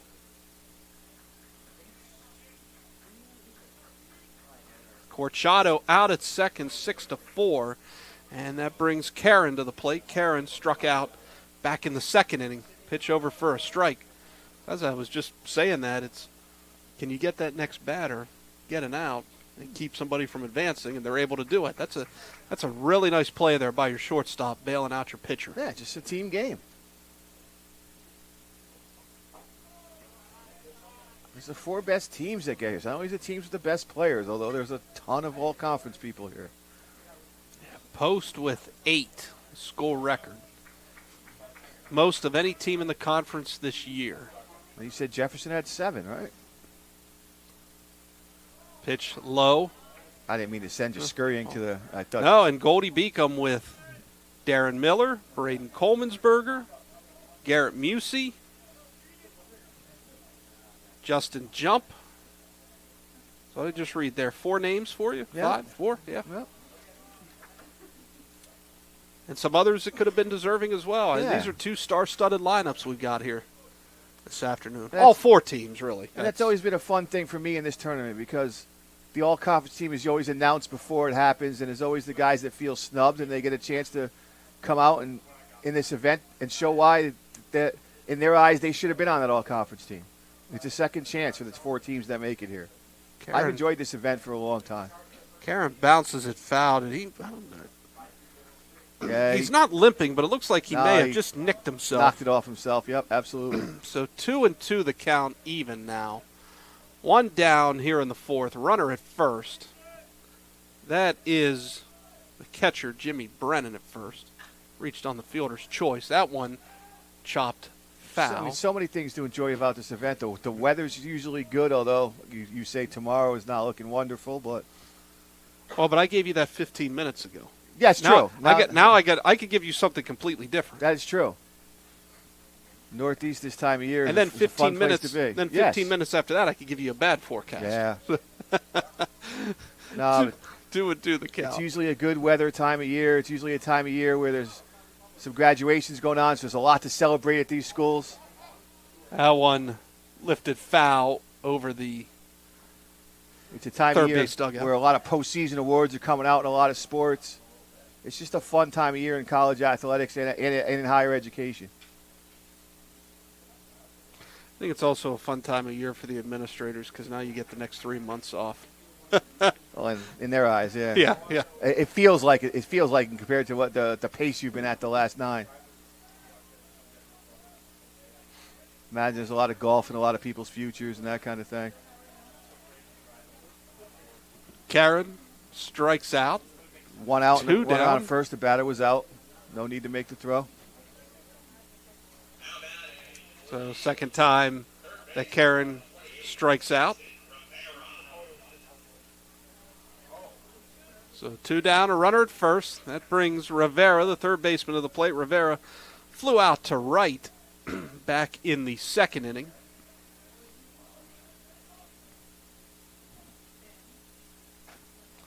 That pitch inside. Rivera had a slide back there a little bit in the batter's box. 1-0 the count.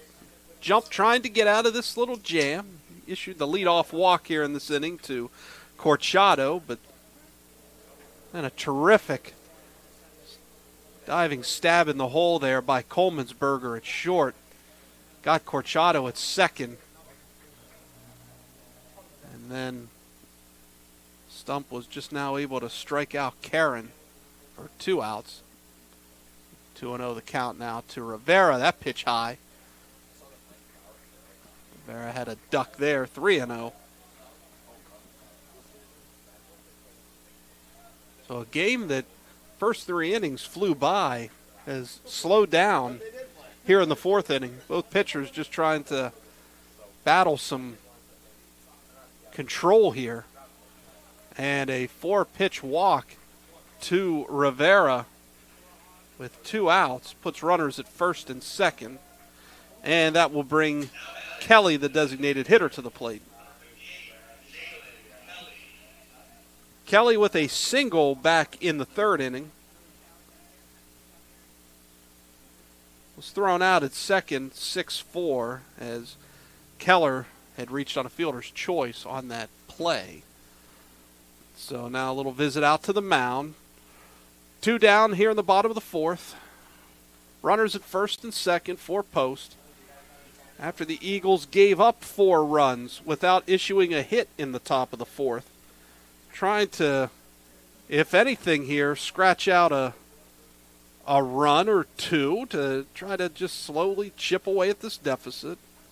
As my partner said coming into the bottom half of this frame, Post doesn't have to look at it as get all 4 back, but can you do something? And even if you don't score, if you make the pitcher throw a lot of pitchers and make them work, it may pay off for you down the line here a couple innings from now.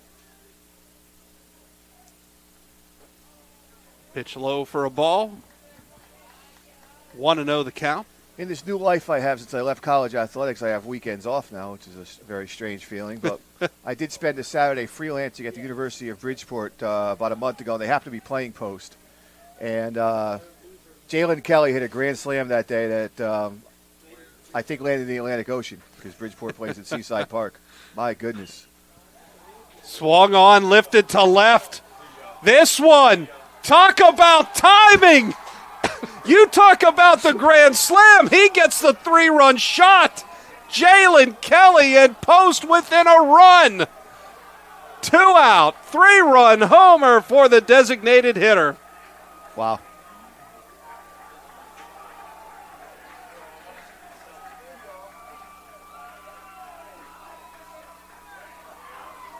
Looks like that's his 4th of the year. Like I said, it's the second one I've seen. Jalen Kelly with his 4th home run. 20 RBIs now for the season. Changes the entire tenor of the game. And that brings the second baseman Keller to the plate. Reached on a fielder's choice back in the third. Yes, they're still behind, but with that one swing, the entire makeup of the Eagles' dugout changes. The entire outlook changes. And because of how it was scored. That was a shot. Mm-hmm. Now, let me tell you, the one he hit at Bridgeport was even longer than that. I mean, it was amazing. All right, now, if the Keller family is listening, they want you to tell a story about their son, something that he did good, and see if he can do it here. That one's going to get back through the middle, base hit. So And thinking back to earlier in this inning, it's even a bigger play that Coleman'sberger made now. Getting at least 1 out on that ground ball. Yeah, because it would be 4-4. So that'll bring the center fielder Gill to the plate. Gill drew a walk back in the third.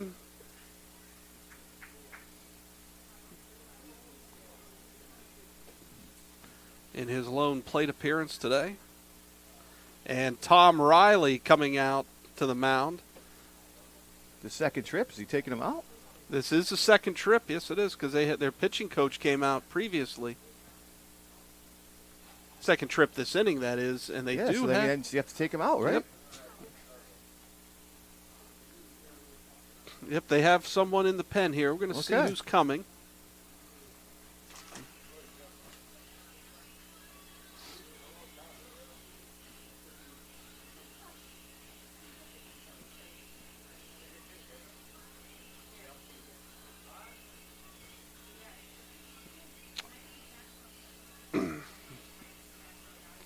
Jump with a little word of encouragement there to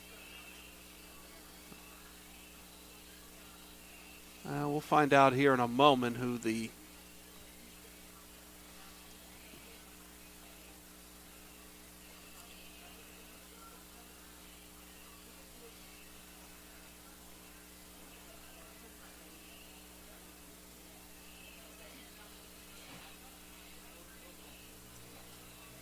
number 29, Kevin Dillon, the sophomore right-hander from Mount Bethel, Pennsylvania, comes on in relief of Justin Jump. Live Stats has jumping 64 pitches. Wasn't a pitch count issue. Just Coach Riley had a feel that he wanted to go in another direction. And potentially, if he needed to, if you get further in this tournament, you didn't overtax him. No, Could you bring him back at some point, too? But that's a thought for later on. I don't think that's a thought that's going into that particular decision. No. I understand that. I'm just saying for down the road, that could potentially be something that could help them if they needed. No, I mean, it's. No, I'm sure they much would rather had him go 7 scoreless innings and get him through this game. So let's face it. In the fourth, he had 2 outs, a runner at first, and still with 2 outs, 3 runs are across. Yeah, walking. And you still got a runner at first. Yeah. So it. And like I've said in my career, I've tried to leave the coaching to the coaches. Mm-hmm. Oh yeah, no doubt. My job was to record it, not to evaluate it. No doubt. But as I'm saying, that it's something that you don't think about at the time. No. But it could potentially at some point come back around. Come back around to help them, yeah, if they can get to Saturday.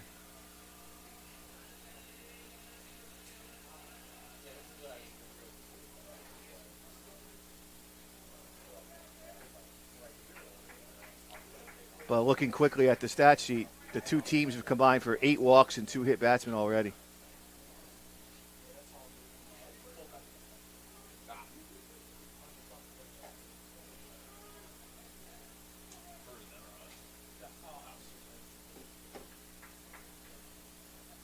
Dillon comes out of the pen throwing strikes. Gets ahead.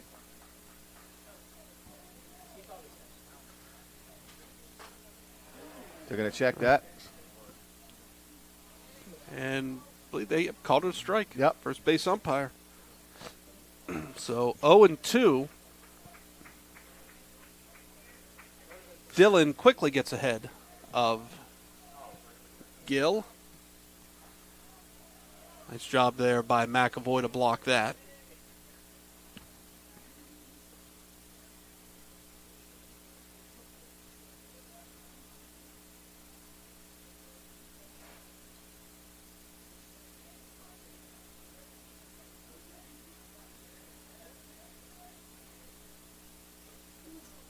Well, let's see what we got here.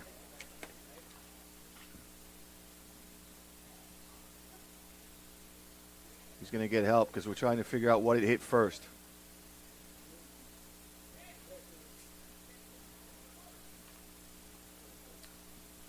The post bench telling him, go to first base. Now let them call you back. And that they do. And they called him back. They're saying it hit the bat first and then hit him. So basically he fouled the ball off his shoulder is what happened.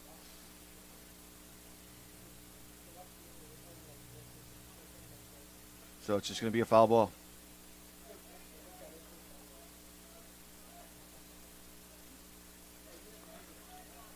So 1-2 the count.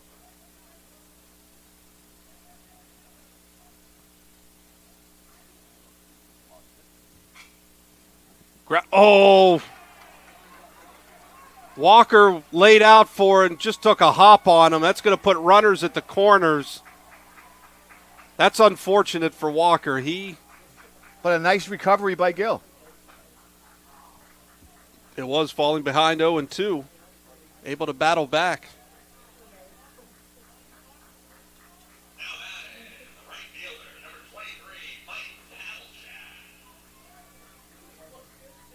Entire tenor of the game changed on Kelly's swing.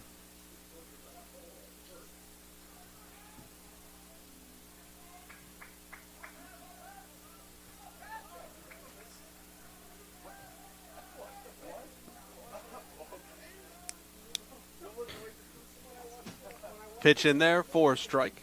So now you're back to Pavelchak, who we talked about as a master of getting on base. But with 2 outs and runners on the corners, I think the Eagles would rather see him tie this game.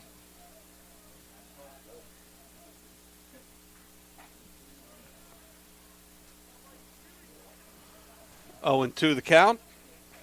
Waved at the curveball by Dillon. See if he can stay in the at-bat. Also see how Dillon chooses to play this. Grounded. Oh!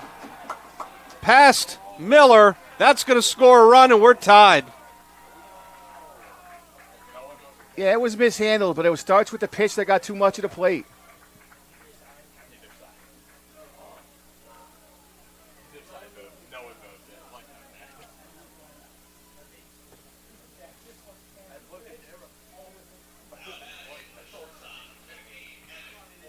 And that'll bring the shortstop, Evan Cornwell, to the plate. Play scored a hit, and it was a 50-50 ball that could have been scored either way, but the situation starts with an 0-2 pitch that got way too much of the plate. So we are tied at 4. That one grounded through the left side. This one, there's going to be no play at the plate. 5-4. Gill comes in to score. And an RBI single for Cornwell. So just like in the top half of this inning when the damage was done with 2 outs, we're getting the damage done once again here with 2 outs. Post now up 5-4. In a bit of a different manner, but yes, all with 2 outs. That brings Corchado to the plate. We've got 9 2-out runs in this game, I believe. Corchado walked to lead off this inning, second time he's batting this inning, and then was thrown out at second 6-4 on that wonderful play by Colemansberger earlier in the inning. But 5-4, the Eagles answer with 5.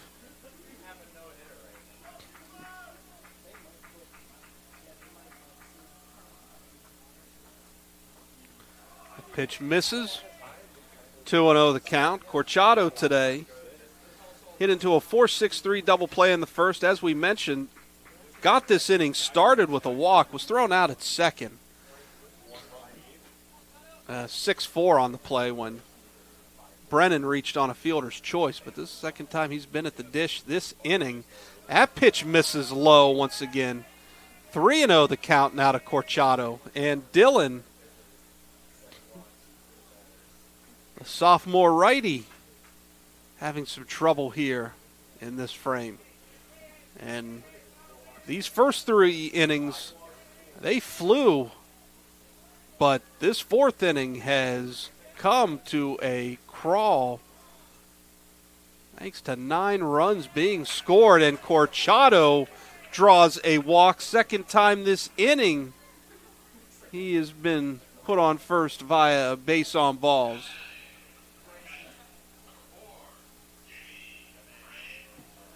And that will bring Jimmy Brennan back to the plate. Reached on a fielder's choice earlier in the inning. Came around to score on the 3-run blast from Kelly. And you've got a pivotal moment in the 4th inning of a game. And you've got bases loaded, 2 outs. Swung on, Brennan. lifted, just beyond the dirt into shallow center. Oh. DiSabatino, he looked like he may have just stumbled just a tad after catching that one. Ends the jam, but the Eagles, partner, you said they didn't have to get them all back this inning. They did. But they chose plus to. 1. 5-4 post. We're going to step aside. Back with more after this on the CACC Network.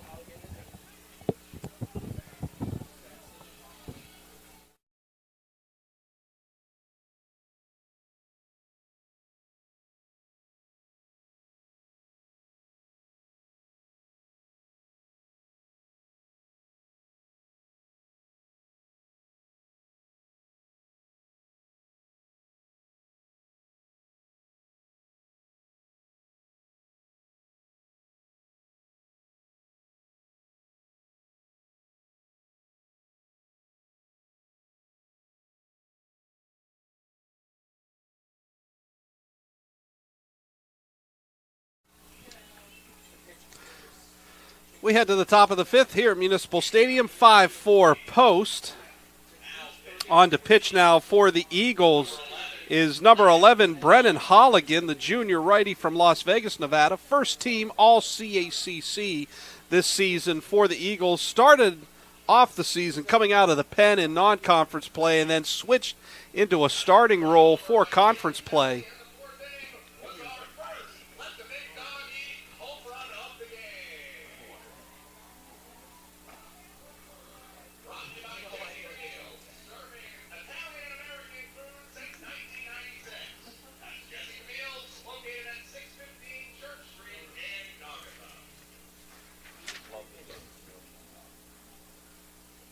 Holligan this season, 12 appearances, 5 starts.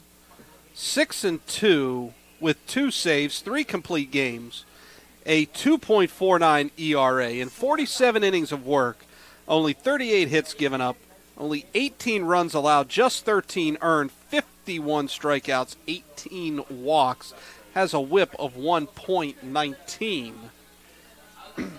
Heart of the order due up for Goldie here in the top of the 5th, 3, 4, 5 hitters, including Miller, Musey, and Walker. And my partner, Mark Mentone, had to step away, and stepping in right now is Commissioner Dan Mara. Commissioner Mara, how are you doing today, sir? Doing great, Doug. Great day at the ballpark. A wild 4th inning right there, 9 runs scored, all with 2 outs. Yep, you got to see it all. And still a no-hitter going for Post right now. Unique. Unique. First pitch. Come to the ballpark. You never know what you're going to see. First pitch fouled off by Miller. So Brennan Holligan, as we mentioned, came out of the pen in non-conference play, switched into a starter's role for conference play. 3 complete games to his credit. Actually, I beg your pardon. I may have got my numbers. Yeah, 3 complete games. 6-2, 2 saves, 3 complete games. Quickly gets ahead 0-2 to Miller. 0 for 2 today. Pair of flyouts to right field. 1-2 the count. Some matchup of all conference players, Doug. This is, and we've seen a lot of it. It's not just in this game, but even in the first game today as well. Big swing and a miss there by Miller. Had the CACC Pitcher of the Year in the first game for Felicia and Mike Calden, and gave them a quality start. Mm-hmm. Then you've got Braden Coleman'sberger here, and he flashes the leather there, makes a really nice play. And if he doesn't make that play, it could be 6 or 7-4 right now. CACC Player of the Year. CACC Player of the Year. And Garrett Musey at the plate, 0 for 2 today. Flew out to left back in the second, grounded out to second in the fourth. That pitch misses low and away. And this is another all-conference matchup. This is another one, first-team All-CACC, Garrett Musey against first-team All-CACC pitcher Brennan Holligan. And Brennan Holligan, first year honored by the conference. Garrett Musey, a senior, we have called his name a lot these previous 4 years. Throw over to first. Nice play there at third from from Rivera, I beg your pardon. And 2 up, 2 down here in the 5th.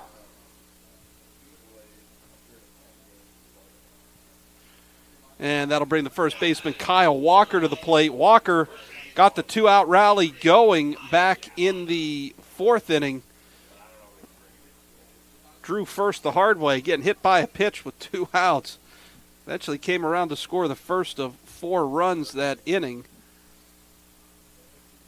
Goldey-Beacom still has yet to get a hit in this game. Lightning took a 4-0 lead back in the 4th. It was either base on balls, an error, a hit by pitch.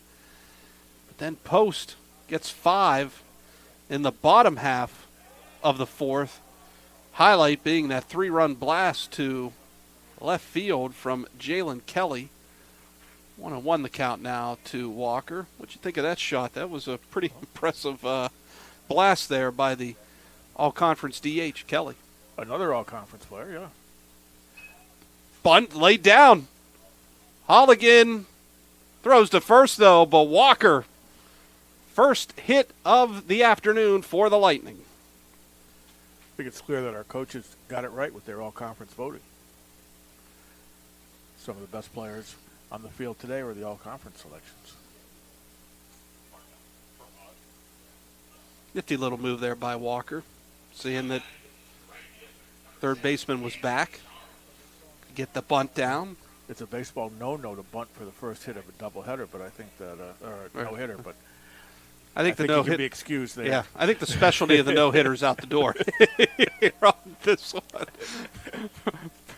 first pitch a strike to Charles. Drew a walk back in the 2nd inning. Reached on an error in the 4th and came around to score later in the frame. Throw down to second, not in time. Stolen base for Walker. Lightning are aggressive on the bases. You know, I've never been a fan of the baseball unwritten rule of a bunt should not be the first hit in a no-hitter. But what if you're only trailing 1-0 and you're trying to, and you're a small ball team anyways, and you're trying to. How long ago was that? It's probably been about 20 years, but wasn't there the instance the Padres versus the Mariners, and it was a 2-0 game, and in the ninth, I think there might have been two outs, and he laid the bunt. What do you expect? It's still a game. Got to win the game. I agree. If you're bunting just to get the hit and it's a one-sided game. Oh yeah, I can understand that's that. Different, but yeah. yes. You're asking to get one of your teammates buzzed on the next pitch. Right. But yeah.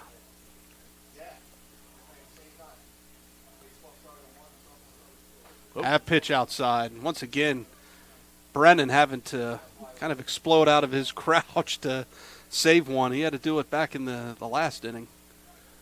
He's had a busy day back there. He has. 2-2 the count, 2 outs. Runner at second for Goldie here in the fifth. Lightning trying to get a run back here to even this game at 5-all. Swung on, grounded through the right side. Base hit. This is going to score that tying run. Oh, and it gets by Pavelchak in right field. Charles going to go to third. Walker scores. Charles with the single through the right side, and then he will take 2 on the air.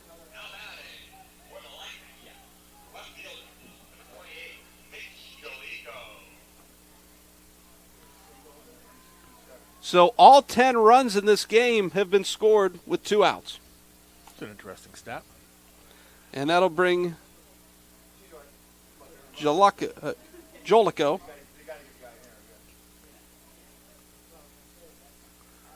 Jolico today still has yet to have an official at-bat, has walked in his previous 2 plate appearances. Been a lot of that going around today. So 5-5. First pitch. game we saw a lot of small ball with bunting, stealing bases. How about Ricky Voss for Felician? 3 for 4, but reached base 4 of his 5 plate appearances, 3 RBI or 3 runs scored, 2 RBI. Well, Coach Horvath was definitely wary of him, potentially walking him at one point, I believe, during the game.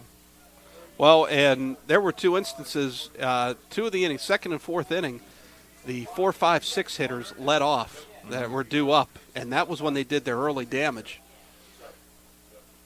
That pitch misses. Count now 2-2. So 2 balls, 2 strikes, 2 outs. A runner at third for Goldie here in the fifth. They've tied it at 5. Go-ahead run just 90 feet away. That pitch misses low to Jolico. DiSabatino on deck.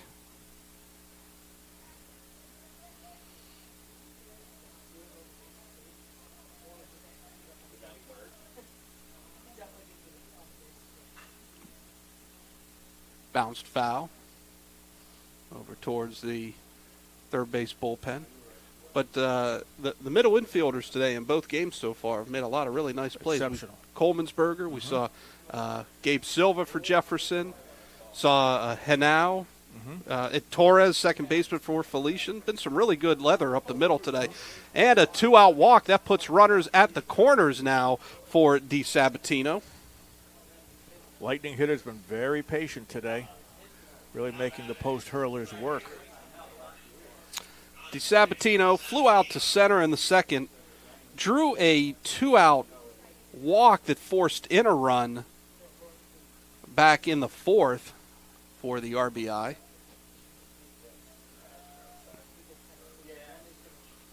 So runners at the corners. 5-5. All 10 runs have been scored with 2 outs in this game. Swung on, lifted into right, Pavlicek over. Oh, off his glove. This is going to bring 2 home.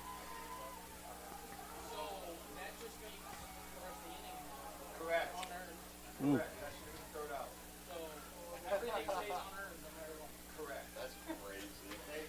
So Jolico and Charles both come in. Is that being scored a base hit, Doug? Is that a hit or an error? What are they calling that there for DiSabatino? Reach first on an error by the right fielder. So Did go off his glove. Went off his glove. Now, he had to track to his right. Ground. He covered some ground there. Yep. And that will bring McAvoy to the plate.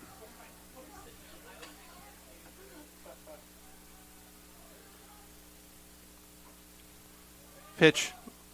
It's the outer half of the plate there for a called strike. 0-1. So it's now 7-5. Goldey-Beacom with 3 runs across here in the 5th.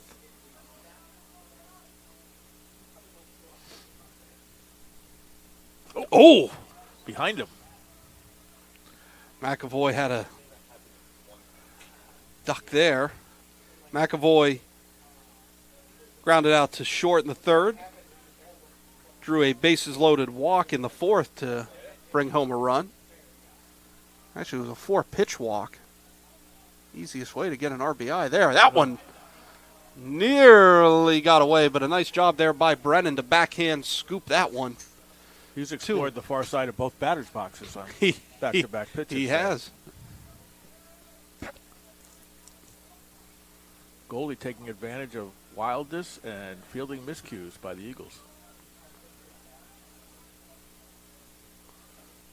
That pitch gets the outside corner. Count even at 2-2. So what started as a faster paced game through the first 3 innings has slowed down here with a combined 12 runs in the last inning and a half. That pitch outside. Count runs full to McAvoy. And if he can find a way to get on, we flip the script back to the top of the order and Petrillo.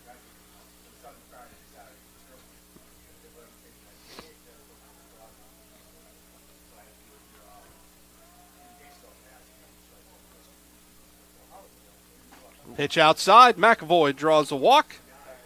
Second straight inning that he has been issued a base on ball. And that will bring Petrillo to the plate. Petrillo today 0 for 2 with an RBI. Flew out to left field in both the first and third innings. Hit by a pitch in the 4th. And that brought in a run.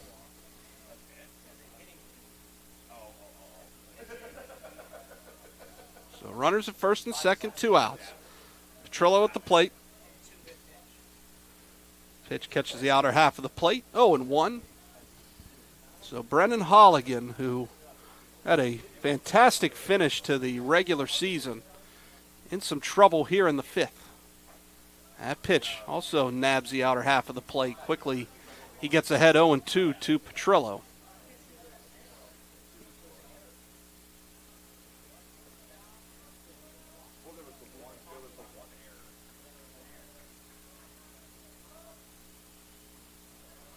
Pitch misses. 1-2 the count. Definitely working away here. Every pitch has been on the outside part of the plate. We've seen that from a lot of the pitchers today, both the starters and the relievers in both games so far.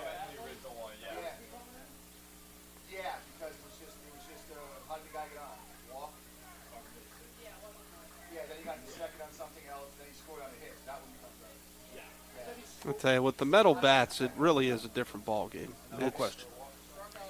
Pitchers stay away from the inside part of the plate. We were talking about that in the first game. I mentioned about Calden gave up 4 runs over 6 innings, and typically the definition of a quality start at the majors is 3 runs over 6 innings. I called it a quality start because with metal bats, it's you could throw a good pitch, and Sure. Well, with the wood bat, the ball in the hands is very difficult to get out of the infield. Oh, With yeah. the metal bats, it could be a double. Yeah. 3-2 the count. Yeah, definitely favors the hitters. No doubt about it.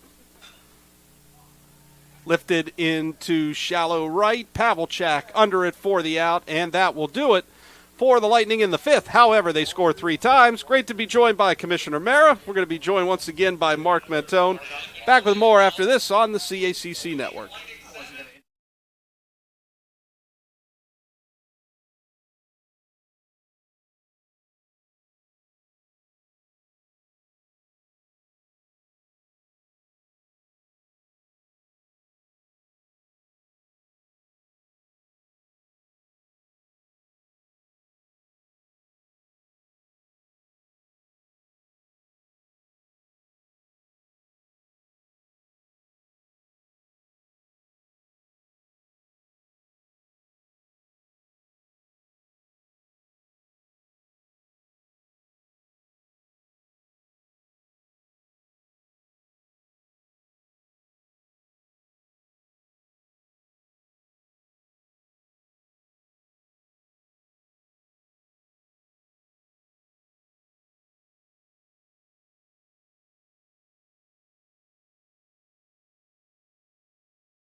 We head to the bottom of the fifth. 7-5 Goldey-Beacom.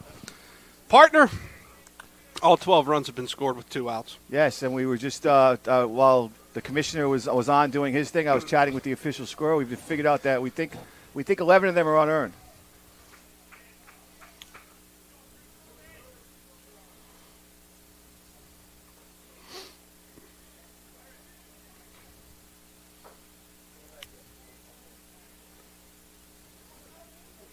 No, not 11 of them, but 6 out of 7. 6 out of Goldey-Beacom 7. My bad. 5, 6, 7 hitters due up for post here in the 5th inning. Is there really 2 outs in this inning? Have I missed something? No. They gotta clear Okay. the All right. scoreboard, yeah. I was going to say. No, we're just I was getting like, but started. Karen was due to lead off, but why are we already at 2 outs here? Yeah. So is the count 1-2? I think that part's right. Yeah. Okay. Okay.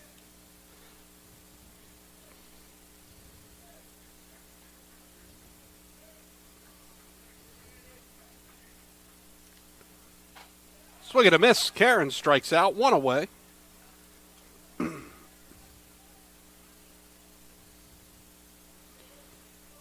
Dylan's still on the mound here for Goldey-Beacom. Okay. Heck of a game we've got going on, by the way. A lot of interesting twists and turns. Yes. Both games have been that way. Goldey-Beacom 7 runs and just 2 hits. You know, a lot of interesting storylines, and we're only halfway through. Yeah, both games have been that way. Yeah. As you mentioned, there are a lot of unique things. And not far from what we expected. I mean, maybe we didn't expect the details that we're seeing, but we expected it to be 2 very tightly contested and 2 very interesting games. And entertaining. Yes. That one lifted foul over the first base dugout. Rivera at the plate. 0 for 1 today. Flew out to right field in the second. Drew a walk in the fourth and came around to score with 2 outs. And by the way, I was not gone that whole half inning. One of the positive things I've learned in my career is you don't interrupt the commissioner. You just don't do that. No. So I patiently waited my turn until he told me it was my time to come back on, and I have. And especially do not cut in front of him when there's some nosh up there in the back of the press box. And Rivera strikes out. I looked down was that a strikeout looking? Looking. Okay. I looked down to write something in the scorebook to make a note. And that will bring Kelly to the plate. Kelly, the designated hitter, 2 for 2 today. He had a single back in the third. And then right as my partner was talking about a grand slam he saw him hit against Bridgeport, he proceeded to tee off on a 3-run blast to bring the Eagles within a run at the time, 4-3. So right now, partner, the Kelly family is waiting with bated breath on what you have to say next. Well, what I'm seeing is that he may not see another fastball today. Breaking ball for a strike. It looked like a slider away. 1-1 the count to Kelly.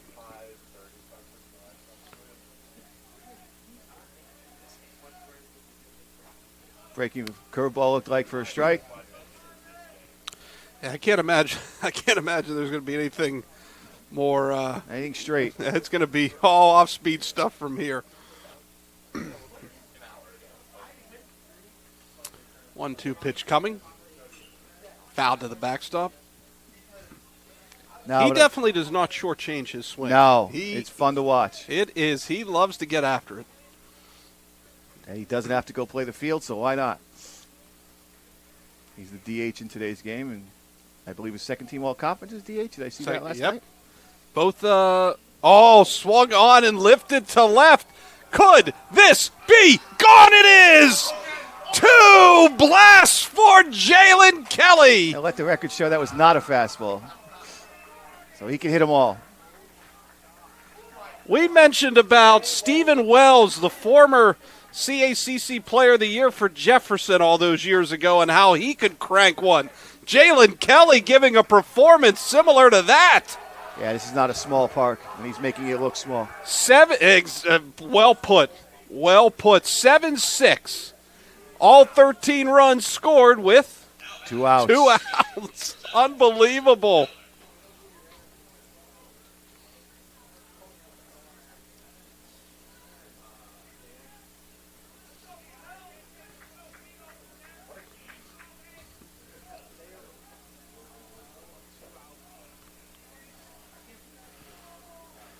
Now it's 1-0 the count. It's important for Dylan to refocus because his team is still ahead.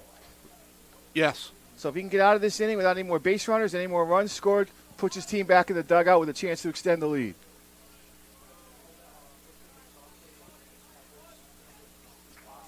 What can that do for a team? They being Goldey-Beacom, scored the 3 runs that last inning off the first-team all-conference pitcher, Brennan Holligan. That's got to be a shot of adrenaline for a team when you can go after one of the best pitchers in the conference and get to him.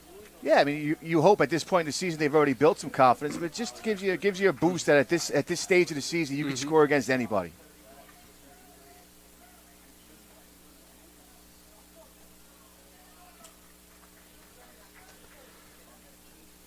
Keller today reached on a fielder's choice back in the third, then singled and scored back in the 4th inning.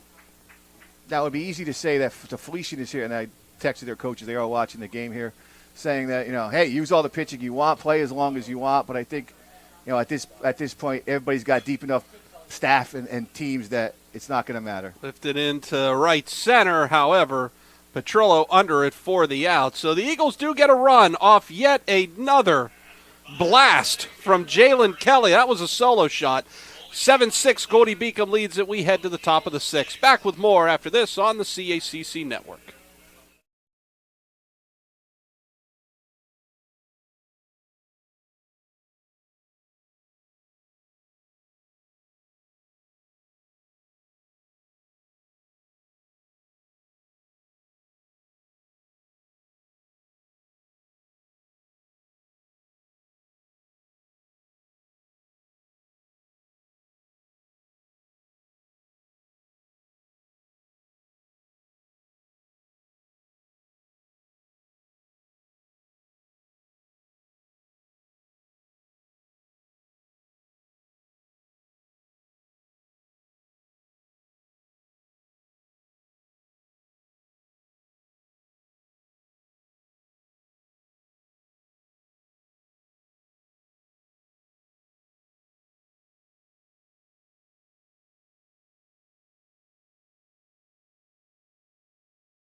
Coleman'sberger leading off for the Lightning. Been a quiet day so far, but he'll try to get on base and help the Lightning extend their lead. Even in the count at 1-1.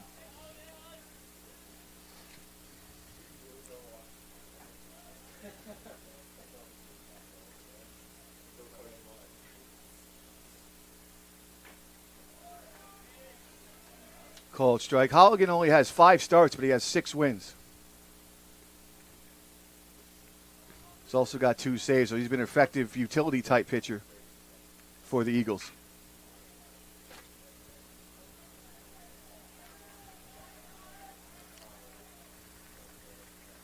Coleman'sberger just slow ground ball in the hole and the shortstop hole and legs it out.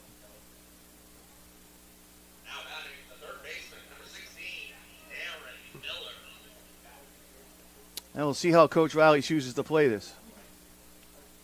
Middle innings, getting late, 1-run lead, but he's got his 3-hitter up.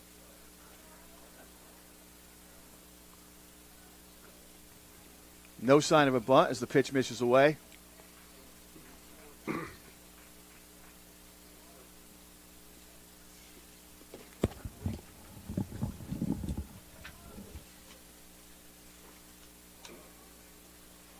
Among the other things he's done well this year, Coleman'sberger, 15 stolen bases, only caught once.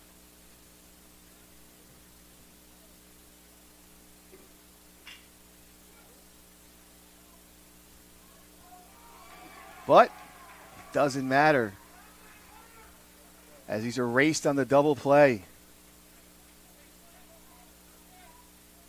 Keller steps on the bag, takes it himself at second. Was able to get the out at first.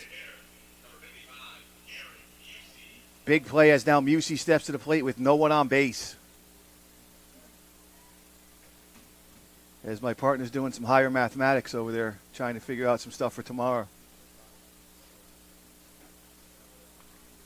Thought you were told there would be no math.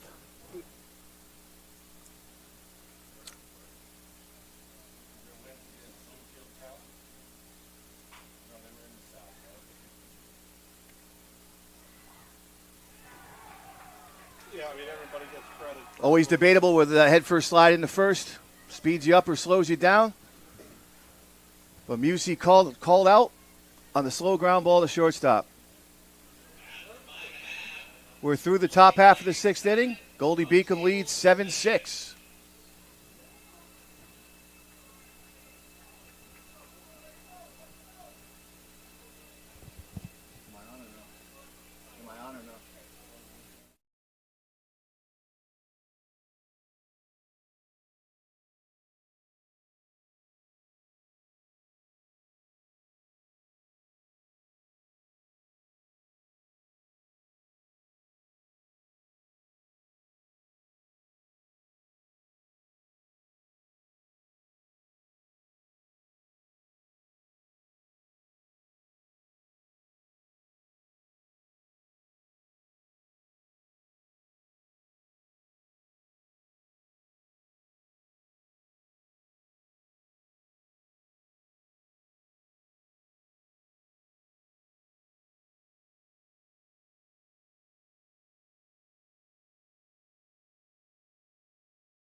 We're back for the bottom half of the 6th inning here at Municipal Stadium as my partner Doug DeBias doing his regular job as Associate Commissioner, doing some Associate Commissioner things. I'm Mark Mentone. We'll carry you through the bottom of the 6th inning here as Goldey-Beacom College leads Post University 7-6. Post is the home team by virtue of being the North Division #1 seed. Goldey-Beacom the #2 seed from the South Division. We are in Waterbury, Connecticut. Post also serving as the tournament host, which was predetermined.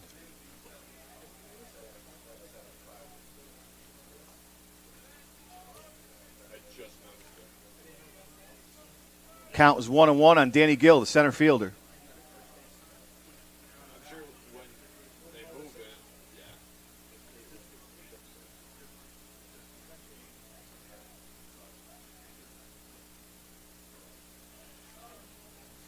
Called strikes become overcast here in Waterbury.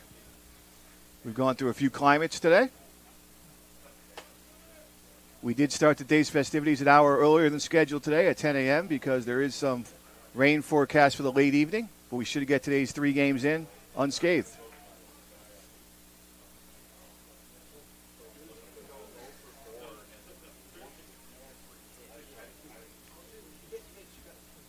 Count holds in 1-2 on Gill.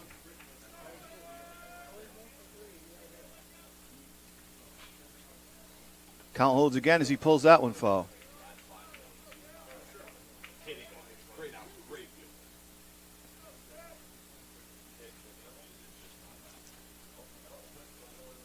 Dillon returns to the mound after having gotten the last 4 outs for Goldey-Beacom.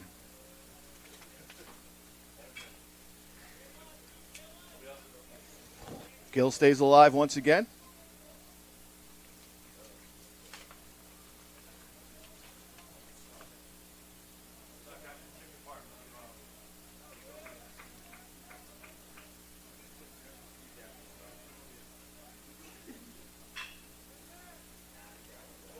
Tough hop. Kolmensberger handles it, makes the play. As my partner mentioned earlier, Dillon has evenly split 12 appearances this year. This is his 13th appearance. He had made 6 starts. And among the league leaders with 6 wins.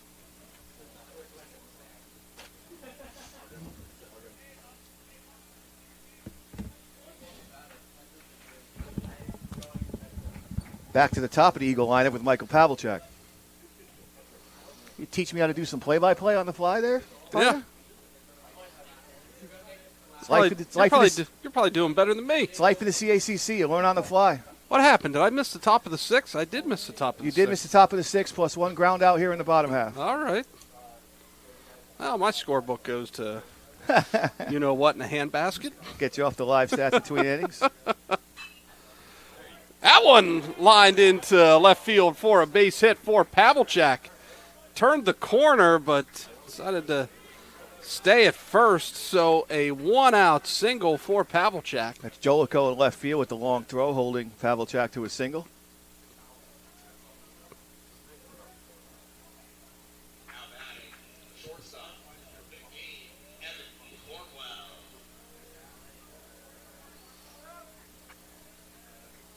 Yeah, there was a double play that helped out Holligan in the top of the inning. Mm-hmm.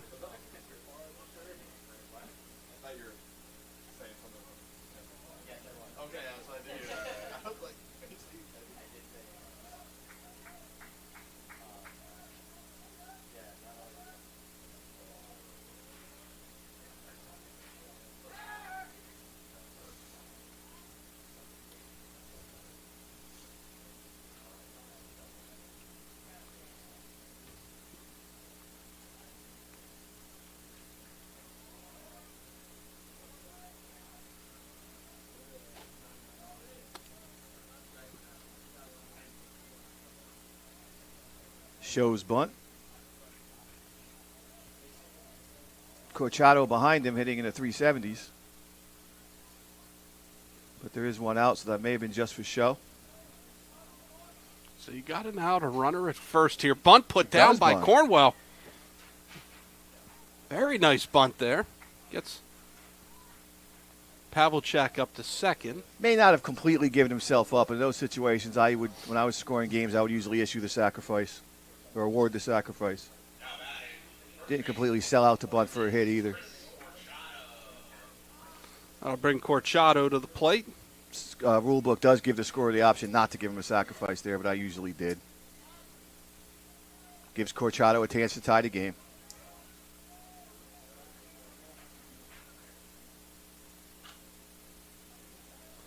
Fouled over the third base dugout. The right-handed hitting Brennan on deck.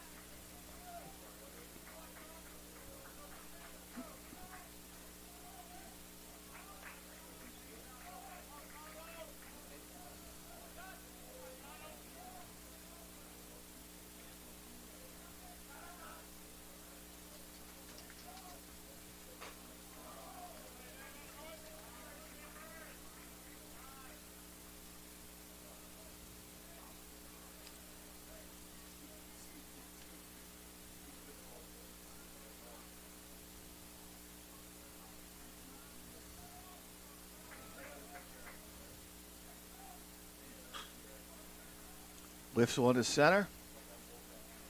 Easily handled for the third out. So we're through 6 innings. Goldey-Beacom leads post 7-6.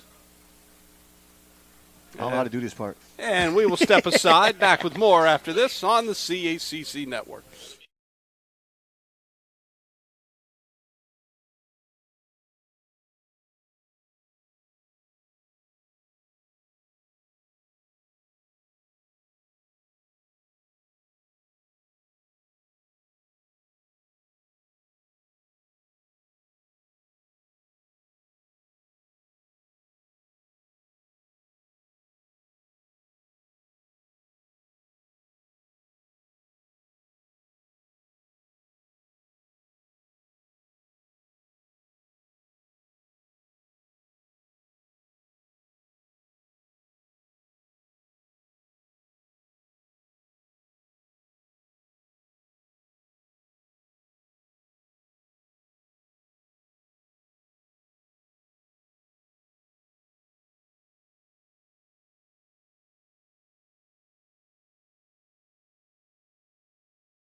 We head to the top of the 7th. 5, 6, 7 hitters due up for Goldie. Kyle Walker, the first baseman.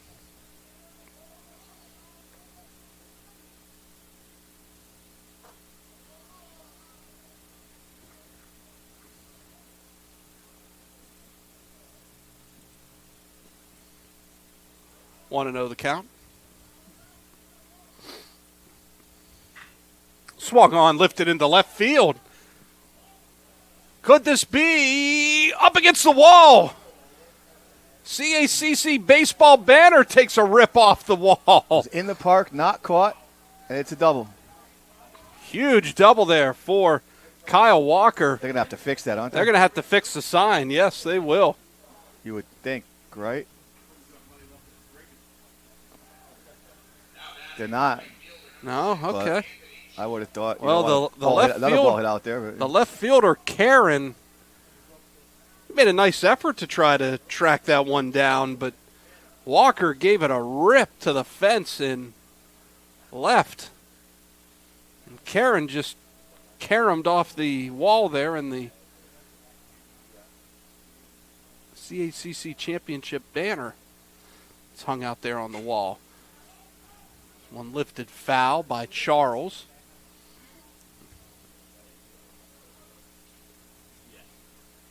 So a leadoff double for Walker. I think that gives you even more appreciation for what Kelly has done today, because Walker gave that one a ride. Yeah, and it stayed in the park. Yeah, right in front of the 382 sign. I mean, that was a great rip by Walker.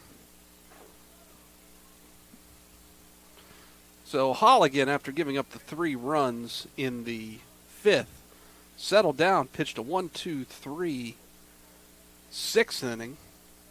Back out there.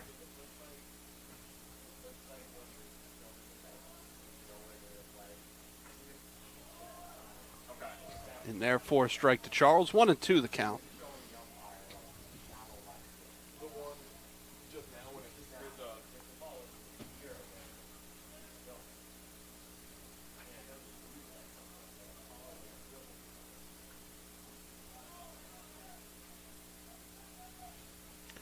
Count even at 2-2 to Charles.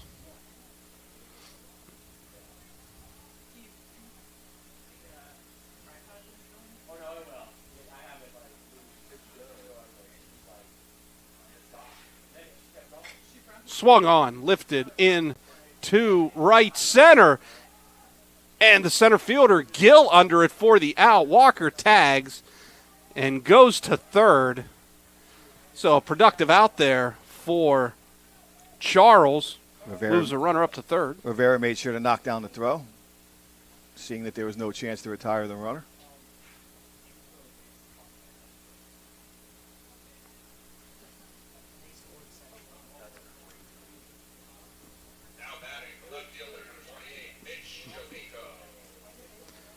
Mitch Jolico.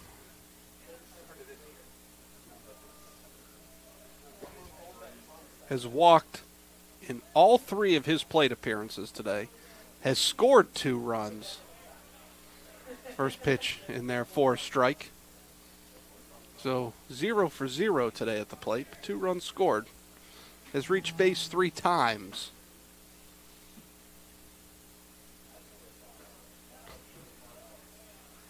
This has been a game of some odd stats. It was 4-0 Goldey-Beacom, and they were being no hit at the time.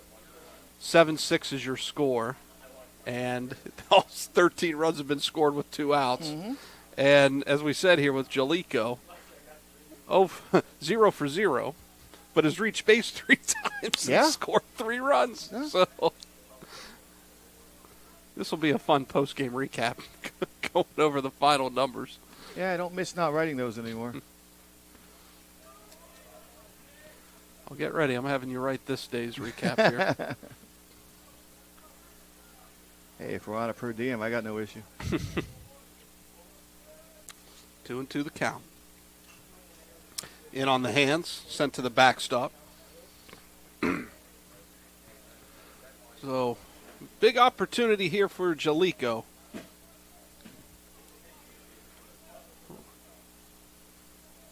Runner at third. Only 1 out here in the inning. Can he get a productive out at least? Swing and a miss. A big strikeout for Holligan. Oh, that's huge for the Eagles. You would think, but got to get through this, yeah. Maybe they got him right where they want him. Oh, that's true. We're back to 2 outs here. No, but obviously in regular baseball parlance, getting the strikeout with a runner on third and 1 out was a huge deal. Yeah. But in this game, who knows? And if he can retire DeSabatino here, then you got to mark this down as a big moment. Yep. Especially if Post were to come back. Yep. That pitch lit in there low at the feet of DeSabatino. Sabatino with an RBI today drew a bases-loaded walk back in the 4th, bringing a run. Plus, I'm looking ahead if Post could get a runner on base. Swung on, lifted into shallow left. That's going to drop in for a base hit. It's unbelievable. 2-out RBI single for DeSabatino. Scores Walker. Sorry to cut you off there, partner. No, I was starting to look ahead to the next inning. Shame on me. And if looks like if Post can get a runner on base, they can get Jalen Kelly up to the plate again.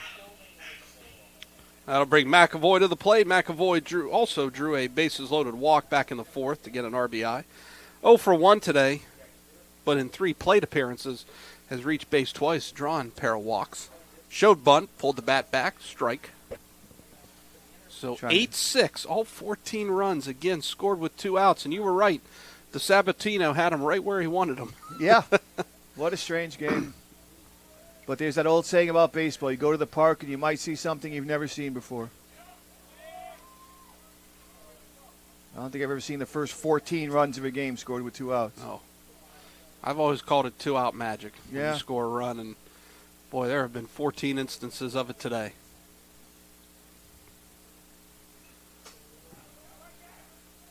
Sent to the backstop. 0-2 the count. Yeah, but a good job by McAvoy hanging in on a pitch that would have been called strike 3.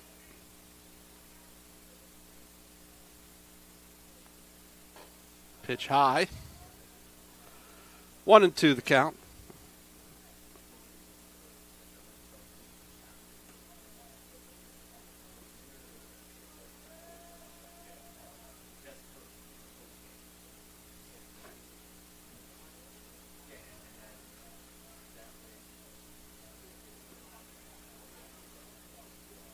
But still plenty of time here for Post.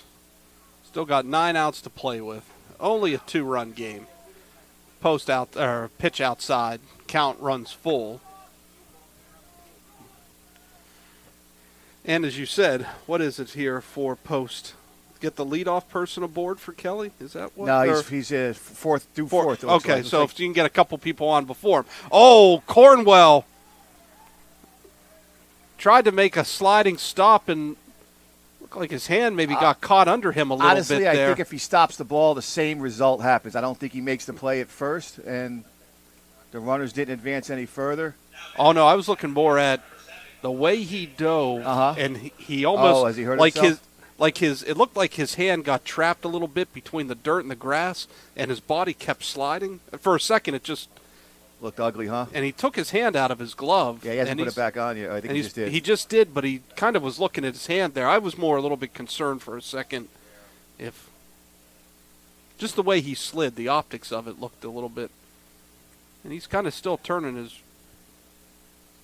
Oh, offensive conference. I was trying to figure out what the umpire was pointing at. I think he was trying to say offensive conference. You get 1 inning, I believe, in NCAA ball.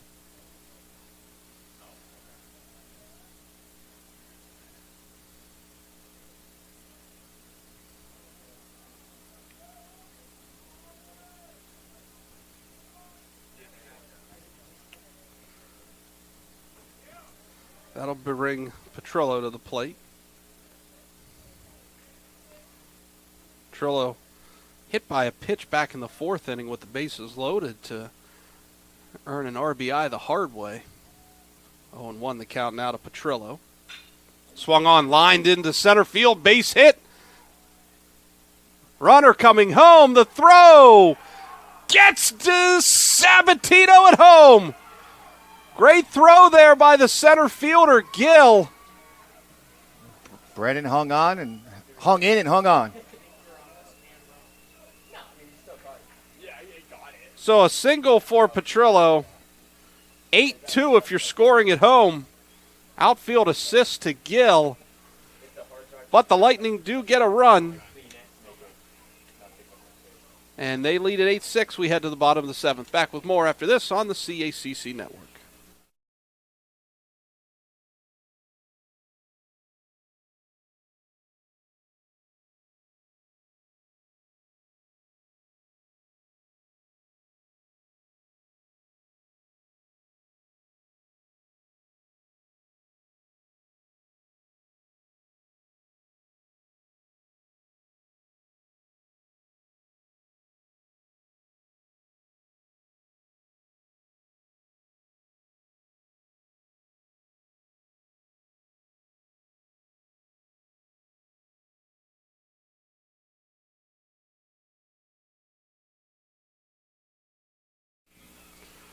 We head to the bottom of the 7th. Stretch it out if you haven't already done so. 8-6, Goldey-Beacom leads it over Post. New pitcher in the game for Goldey-Beacom. That is Gage Bendix, number 33, the junior righty from Piscataway, New Jersey. We'll get you his numbers here in a moment. Bendix this year. This is his 12th appearance, and his initial 11 appearances 2-1, no starts. It's been all out of the pen. 2-1 with 2 saves and a 1.80 ERA. 25 innings pitched, 22 hits given up, 7 runs allowed, only 5 earned, 26 strikeouts, and only 8 walks issued. So some terrific numbers and a pretty good arm here that Tom Riley can bring out of the pen. And perfect situation. First round of the conference tournament, 2-run lead, 9 outs to go.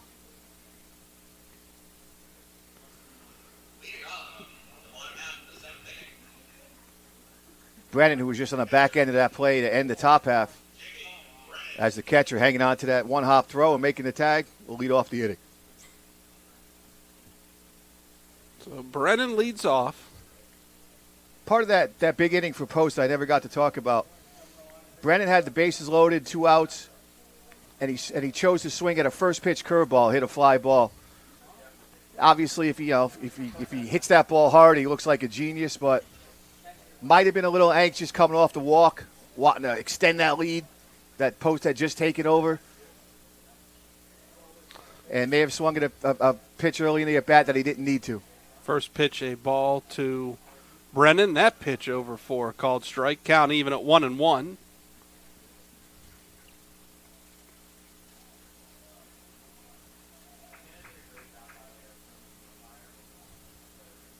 Swung on. Lifted into center. Petrillo under it at the track for the out. Brennan gave it a good ride, but putting it anywhere out there in that center field, whether from left center to right center territory, it's going to gobble it up. Yep.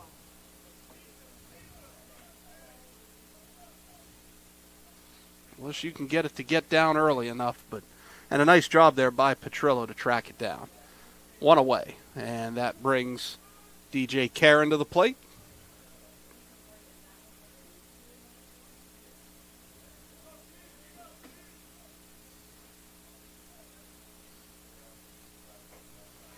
Karen couldn't check his swing.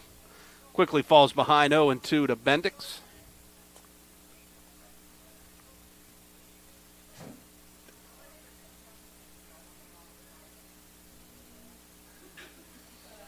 Bounce to third. Oh, skips over Walker into the stands, and Karen will head to second. Tough play. That was a tough play. That was a play that Miller had to gobble up deep in the hole there. And types of plays that back in my SID days I hated scoring, and I see him, they gave him a single, and I don't have an issue with it. That's a tough one because and he made a nice transfer to throw over. And he made a good play just to get to the ball, and you know, exactly right. So, and that was going to be a tough one anyways with Karen's speed. Yeah, you got the left fielder up who's got speed. And so you've got an issue in error for the extra base, but I have no issue at all with the awarding of the single. Those are tough plays to score. We've both done it. Rivera, third baseman, swings and misses there at the first offering from Bendix. Yes, I had to score that play one too many times. Yeah, exactly. And I would have done it the same way. Single and then the air. Yep. Swung on, lifted into center. Petrillo under it for the out. Karen tags and will go to third. So 2 away now and a runner at third for the Eagles. And the fans now have at least the Eagle fans have what they want to see. Jalen Kelly at the plate is the tying run and see what he can do. And you have to now, if you're Jalen Kelly, you have to get out of that mentality that you have to try to yank every pitch over the fence. And I'm not saying that he is. I'm just saying that the fans may have that expectation of him. You got to take what's given to you here. Yeah, and if what's given to you is a ball that you can lift to right field for a single to get a run closer, you do that. Good take there. How far? I got a little glare from the window here. How far is the left fielder playing back here? Is he kind of in regular range? Yeah, he's not overly deep. So you can't even necessarily just count on a bloop into left there because No. that could be enough ground. Oh, Kelly gets plunked. And that's going to look bad on the scorecard, but there's no intent there. No. It's an off-speed pitch. He's up on the plate. It's going to look bad when you see his line. You see home run, hit batsman. Yeah. But there's nothing going on there. Lost a little bit of control, as you said. He was on top of the plate. Yep. I don't think it was even a fastball. No, it wasn't. Looked like it was just an off-speed pitch that just hung up there, and not even a peep mentioned by either Kelly or the post dugout. I mean, they just took the base. But it puts Hunter Keller in a fun spot in this game. It does. Keller singled and scored back in the fourth. And that looked like the pitch he was trying to make to Kelly when he hit him. That puts runners at the corners now for the Eagles. 2 outs. All 14 runs in this game have been scored with 2 outs. Can it continue? It will! Oh, back through the middle! 8-7, another 2-out run. And indirectly, Jalen Kelly figures into another rally. You're trying to tie. He's hit 2 home runs. You're trying to tie him up. You're unsuccessful, and you hit him. And Hunter Keller comes through and makes it hurt. Karen scores on the play, 8-7. And the 2-out magic continues here at Municipal. I'm going to change it to the Municipal Magic with 2 outs. There we go. Pitch a ball to Kelly. Or, excuse me, beg your pardon, Gill. Keller representing the go-ahead run at first base. And Gill with that gun down at home previous inning. Chance for him to maybe carry it over here at the plate. He's got him right where he wants him. In on the hands, popped up. Let's see if it stays Is in it the going park. to stay in? It will not. Slams off the top of the press box here behind home plate at Municipal. I don't know if the fans heard it, but we heard the thud as the ball landed, confirming for us that Gill would get another chance. 1-1 the count. 2 away. Runners at first and second here in the bottom of the 7th. 1 run across already for the Eagles. Pitch misses low. Gill tells everyone to stay. 2-1 the count.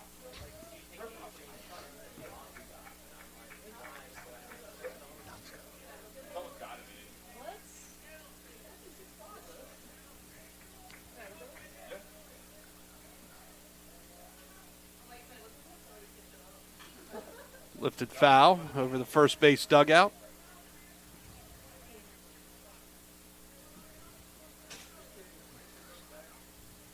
Goldey-Beacom in the classic road grays. Just a classic look. Really like it a lot with the navy blue. Post with the, what would you say, like a bone color, cream color, the white that the San Francisco Giants have made popular.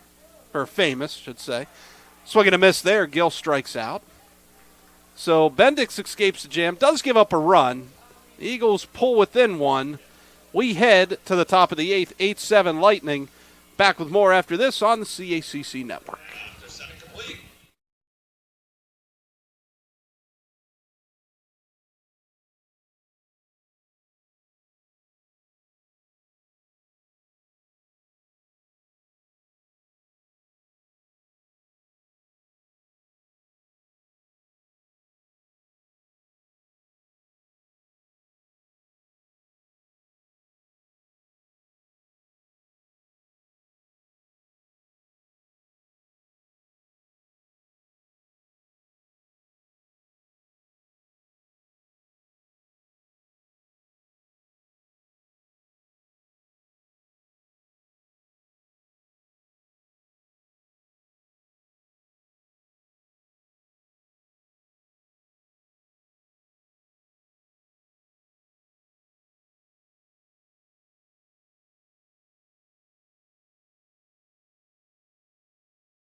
We head to the top of the 8th. 2, 3, 4 hitters due up for the Lightning. Braden Colemansberger, the CACC Player of the Year, leading off the 8th. Holligan still on the mound. Grounded. Nice job there by Cornwell. Ranges over, throws on to first in time for the first out here in the 8th.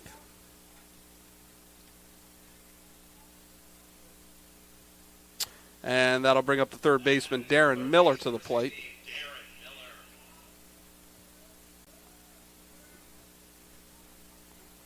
I believe it was a case. I just want to make sure. Miller was credited with the throwing error, correct? I believe so, because the runner went to second base. Is that the play you're talking about? Yeah, back in the last. Yeah. They gave him a hit in the original play, and then then a throwing error. Yeah, 1+1. Yep. Okay. Lifted into foul territory. Pavlicek tried to give it a rundown, couldn't.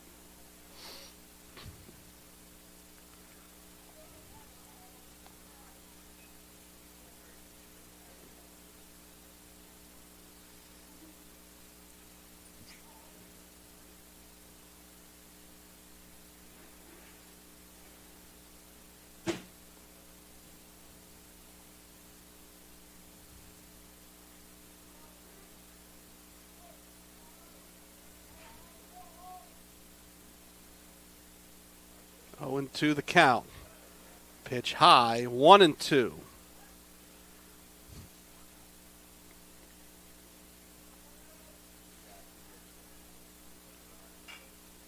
Bounced. Back to the pitcher, Holligan, underhands it. Gets Miller, 2 gone.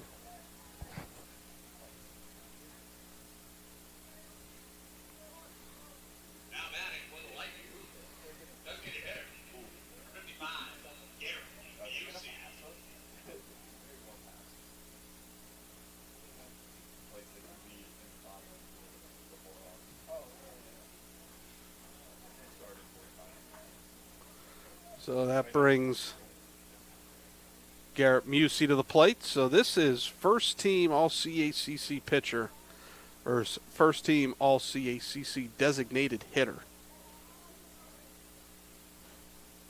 Pitch skips to the backstop.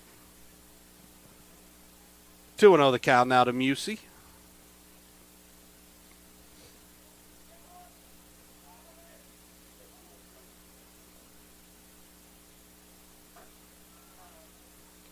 That pitch just misses. Count runs to 3-0.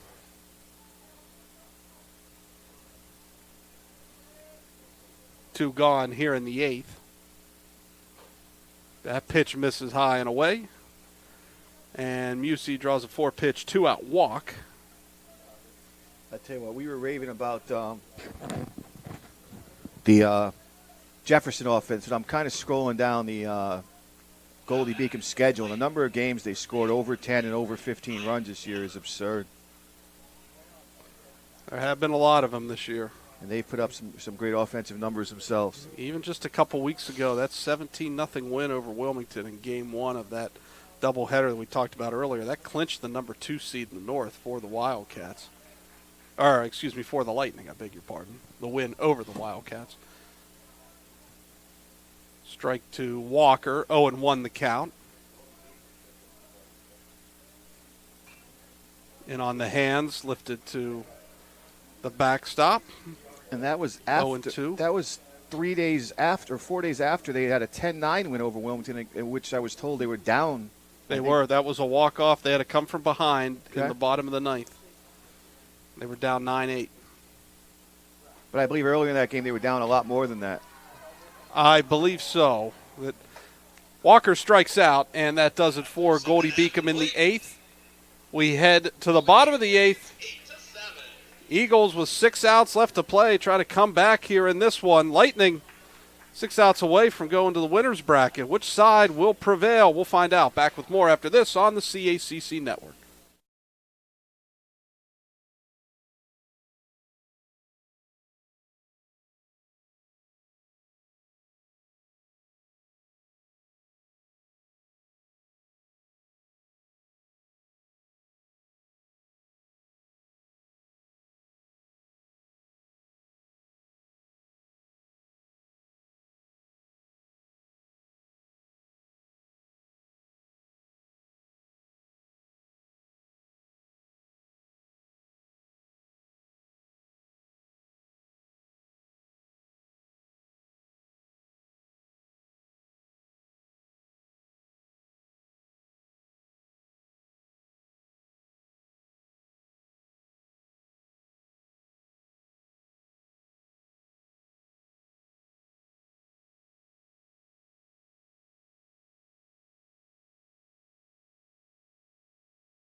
We head to the bottom of the 8th.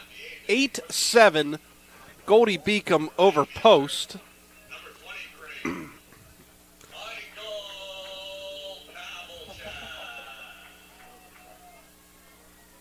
Top of the order due up here for Post in the bottom of the 8th. 1, 2, 3 hitters. Michael Pavlicek leading off.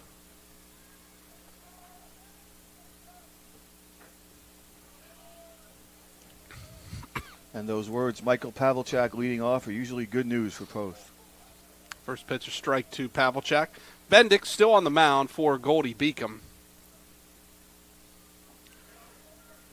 Pitch low and inside. Count even now at 1-1. Can you see in the Goldey-Beacom bullpen, is anyone throwing? There is action in the pen. We do have one player stretching, but It's not even throwing yet? No, not even throwing yet. Okay. And that is it right now. Nobody throwing, and it's tough to see. The fence blocks it. Maybe if there's anything, there's a little soft toss, but I don't even see that yet. So Coach Riley's faith is in Bendix right now? Well, we read off his stats earlier. Yeah. Not a bad player to put your faith in. Oh, yeah, it wasn't coming out of the pen. I certainly wasn't implying there's any surprise or no. be. Yeah. Oh, no, no doubt. 51 strikeouts to just 18 walks. That was those were his numbers coming in. Let me just make sure here I got that. Misses there, 2-2. Oh, no, where am I thinking? Well, still, it's good ratio. 26 strikeouts to 8 walks. Okay. Where did I see? Oh, 51 and 18 was earlier from, was that Hall again? But anyways, 26 to 8. That's a darn good ratio right there. But you're up against a guy that, if you don't throw strikes, is gonna take that walk because, as we talked about before, Pavlicek's got almost as many walks as hits this season. Averaging at least a strikeout over an innings pitched for him this year. Oh, leadoff walk here. Pavlicek draws it in the bottom of the 8th.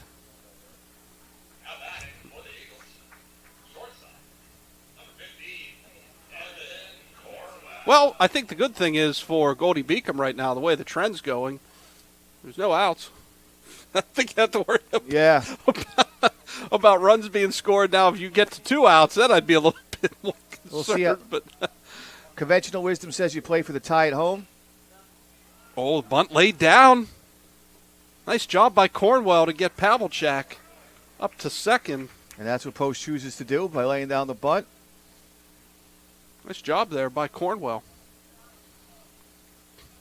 And he can hustle up the line.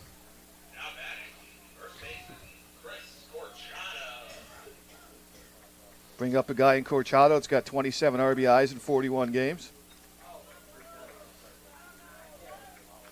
All-conference first baseman for the Eagles, earned second-team honors this year. Pitch in there for a strike. 0-1. So 1 down here in the bottom of the 8th. A runner at second. That is Pavlicek. Led off this inning with a walk. Advanced to second on the sac bunt from Cornwell. Looking back at the conference record, there's only a handful of guys in the NCAA era of the conference that have walked 40 times in a season. Pavlicek's now up to 36.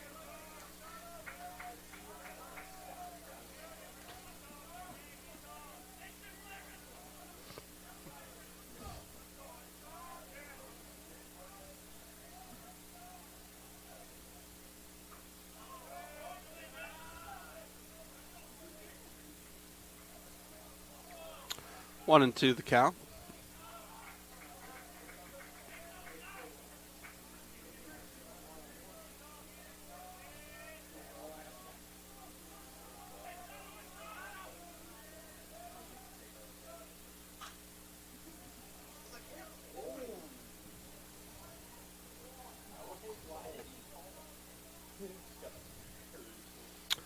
Count remains 1 and 2.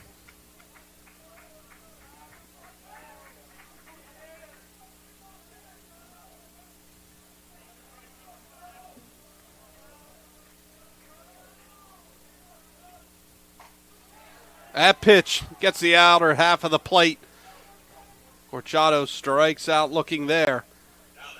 Now you have to be concerned with the way this game's going. 2 outs, a runner in scoring position. Sure. And catcher Jimmy Brennan at the plate, who is very accomplished with the bat in his hands. Got some experience driving in runs for the Eagles. So this is not an easy battle coming up here for Bendix. That one dropped into right field. Pavlicek coming home. Tied at 8. We might as well keep the streak going. And 16 runs, all with 2 outs. And the key part of that play, besides obviously tying the game, is that Brennan makes it into second base for the double.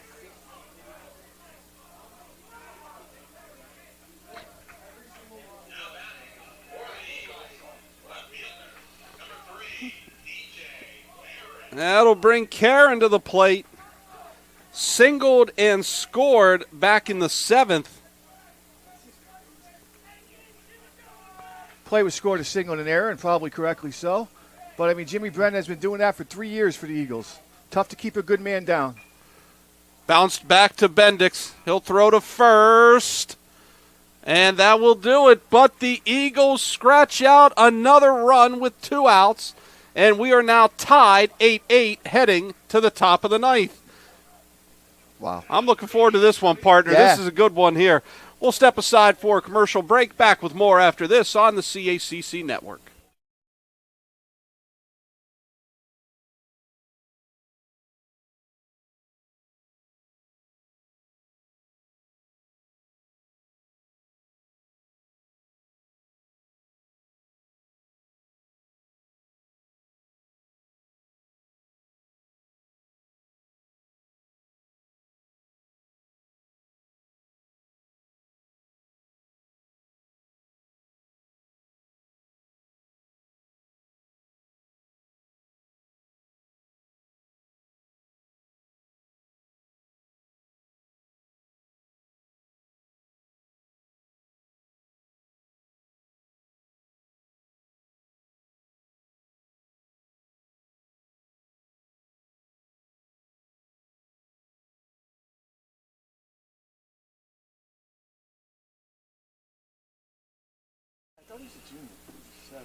We head to the top of the 9th, tied 8-8.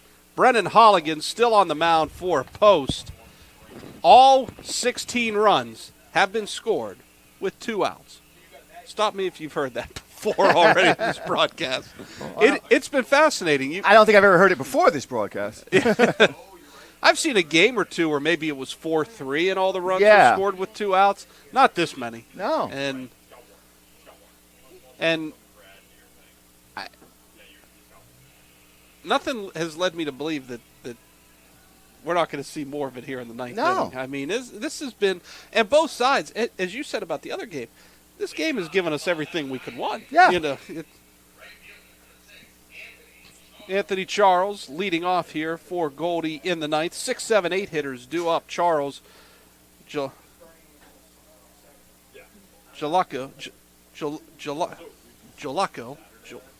Wow, I am all of a sudden. You all right there, boss? I can't. No, I'm not right now. Jalaco. Okay. Jolico. Jeez, I can't. Jolico on deck. Charles at the plate. Jolico on deck. DiSabatino in the hole. It's going to get more interesting soon because Holligan's just falling behind 3-0.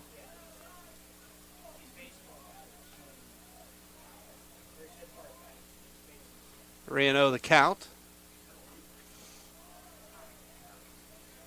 And the count goes 3-1. Even 3-0, he didn't come down the middle. Charles has scored twice in this game. Does have an RBI as well. Has reached base 3 times. Well, now make it 4 times. Yeah, that's Draws a walk. tie game.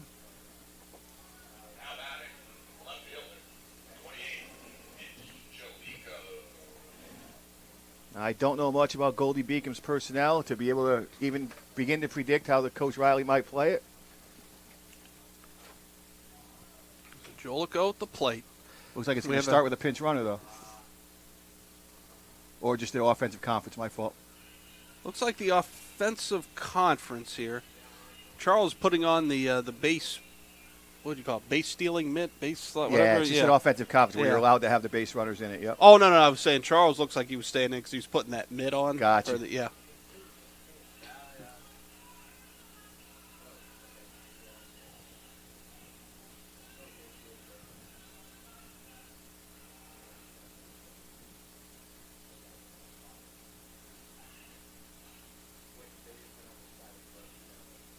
Okay. So that's what it was, an offensive conference. So rather than give the signs, coaches decide to make sure. Which, again, I believe you can only do once an inning. So, nobody out, a runner on first here in the top of the ninth, tied 8-8. Post with a run in both the 7th and 8th innings to knot this score up. Throw over to first. Jolico does not show bunt. Charles at first. The bunt now down. This is going to work. Jolico will get him, Charles that is, up to second.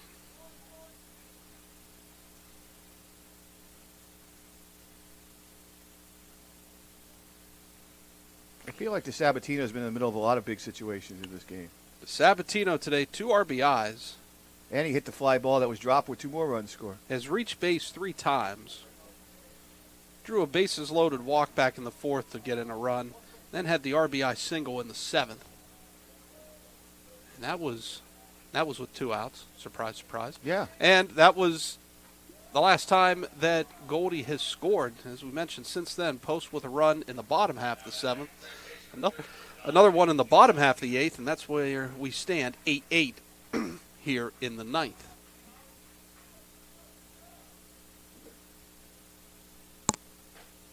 Pitch outside. What about any work now in the Goldey-Beacom bullpen?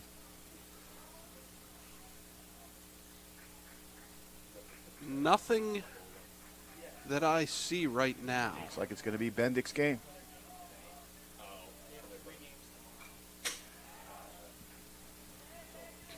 Good cut, a fastball there, fouled it back.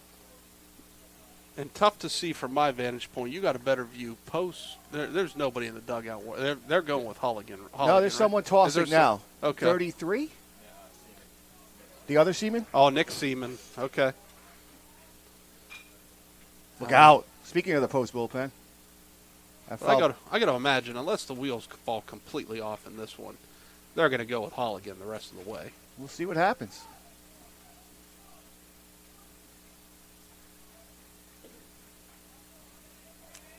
At my excursion to Bridgeport, I actually saw Nick Seaman pitch. He actually started Game 2 that day.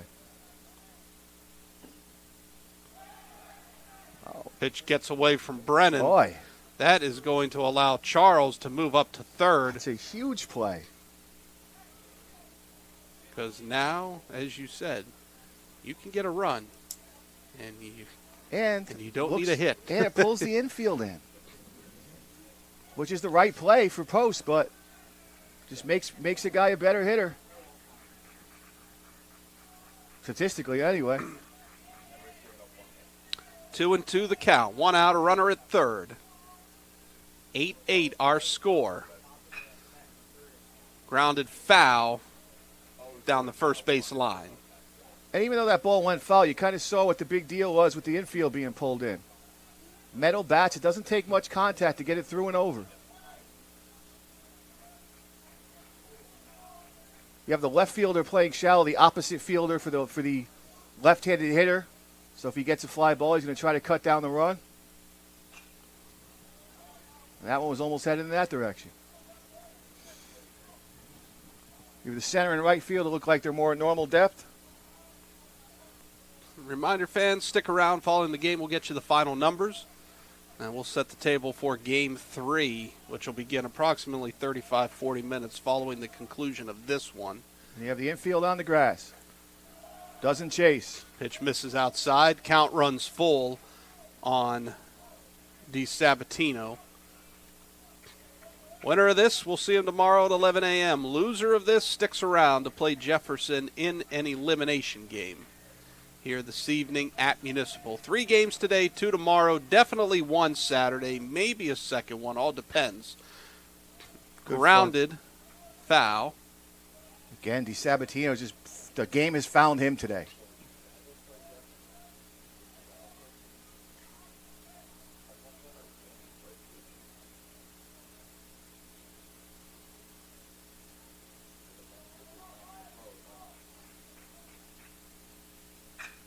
Swung on, lifted into right. However, that is scaling foul. Count remains 3-2 to DiSabatino.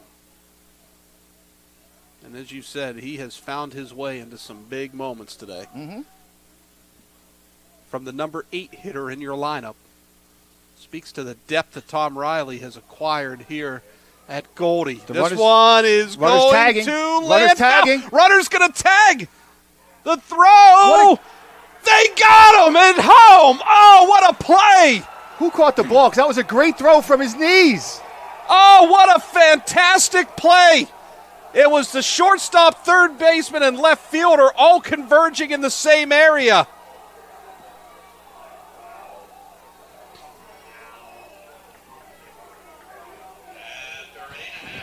We're going to ask Sports Information Director Mike Vesey who caught it. They're checking the replay.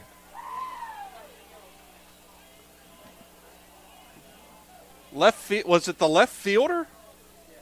It was the left fielder coming in, Karen. And he made the throw without getting back up. And again, another And he had plenty of time, too. He did. And another nice job by Brennan, hanging in at the plate, making sure he caught the ball and getting the tag down. And hanging in a slide. That is 2 outfield assists today for Post. But that one was in a big spot, and it was not easy. Yes. So we head now to the bottom of the 9th. And it's Post's turn now to potentially and I'll say get this, a 2-out run. And Bendick's back on the mound for Goldey-Beacom. I'll say this: I've got very little problem with the play from the Goldey-Beacom perspective. You got 3 guys chasing the ball, 2 are going backwards, 1 is sliding. Why wouldn't you take that chance? Oh, I agree. Because as you said, he made the throw from his knees. It's not like the momentum was carrying him into home plate. Oh, it took a near perfect play, and a near perfect play happened. And actually, and to tell you, Charles, a right fielder, he's shown some speed today too. Yeah, no, it's not. No, I've got no issue with it from the Goldey-Beacom perspective. Just Post made a better play. Yeah, and especially when you're in this type of game where you're having these wild 2-out rallies, get the run where you can. Yes. I completely agree. I completely agree with you. That is not a bad call. It's just an excellent play by Karen and Brennan.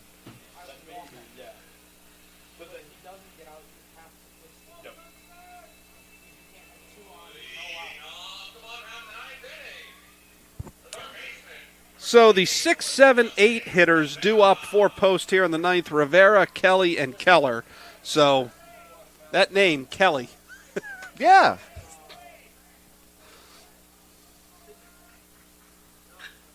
That one lined into center field. Base hit, leadoff single. Oh, that's huge for Rivera, and that will bring Jalen Kelly, the designated hitter, to the plate. So I have a question. I don't know the answer to it because I've only seen Post play twice. Can Jalen Kelly bunt? First of all, we're going to get a pinch runner.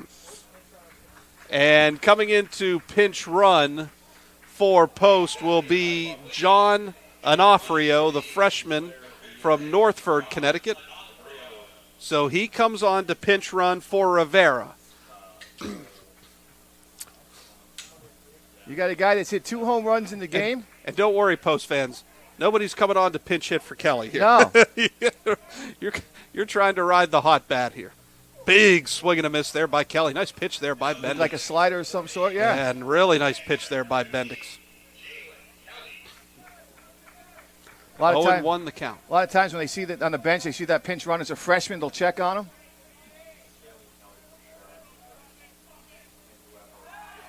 Throw over to first.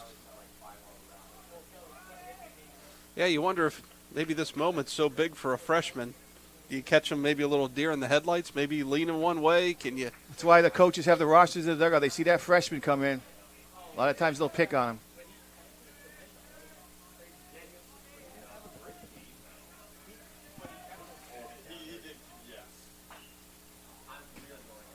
And that one's going to drop in to shallow right.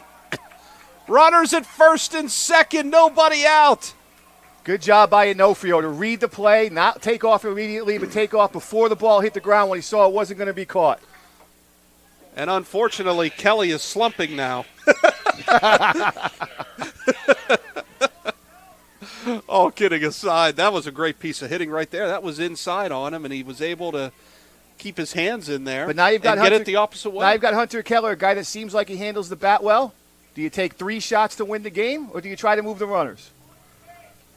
Well, with nobody out, runners at first and second here, you've got options. And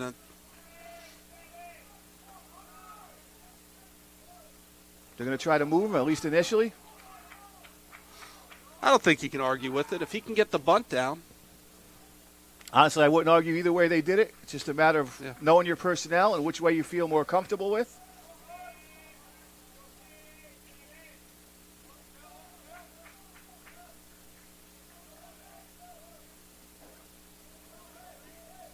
Should punt. If you know you got a guy that can get the ball down, first of all.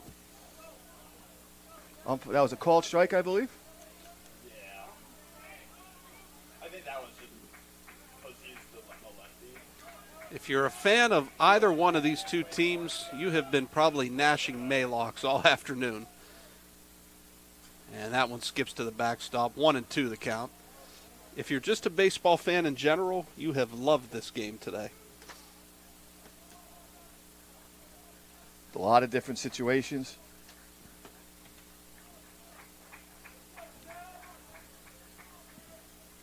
A lot of fun. Again, hasn't long game time-wise, but hasn't dragged. 1-2 the count to Keller.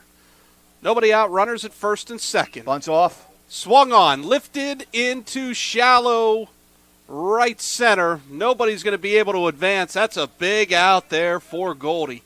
Now, Onofrio read the play, went back and tagged, but there was nowhere to go. That's a big one there for the Lightning. And that will bring Gill, the center fielder, to the plate. So they took the bunt off, elected to take a shot at winning the game. Now it's incumbent upon McAvoy to keep the ball in front of him, keep those forces in order.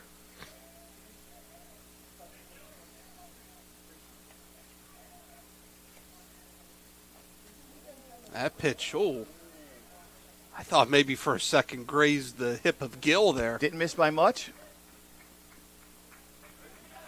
Again, McAvoy didn't catch it clean, but he did what he had to do to prevent any advance.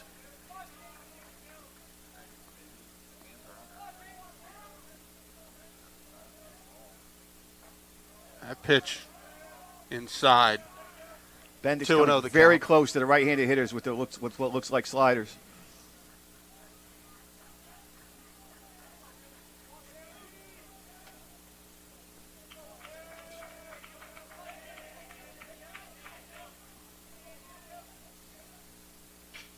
Swung on, lifted into left center. That's going to get up against the wall.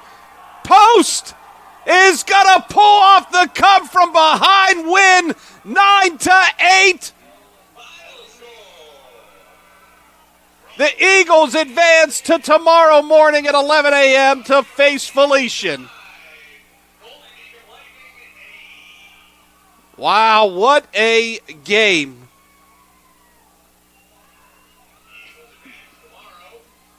And I will say this, what a game we got coming up here in the elimination game. Sure. These are two really good teams in the South, Jefferson and Goldey-Beacom. That should be a really good one. It's going to be a good one tomorrow morning here between Post and Felician.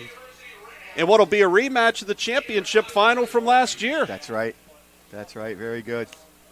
Very good. And you got a team looking to break through and a team looking to defend. That'll be a great storyline tomorrow morning. I'm looking quickly at the box score. What I see is the bottom 3 hitters in Post's order were 8 for 13 with 6 RBI.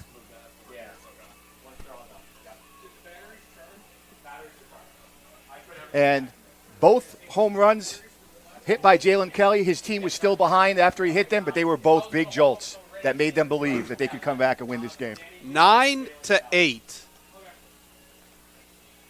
The game's 17th run is the first one that comes when it wasn't 2 outs.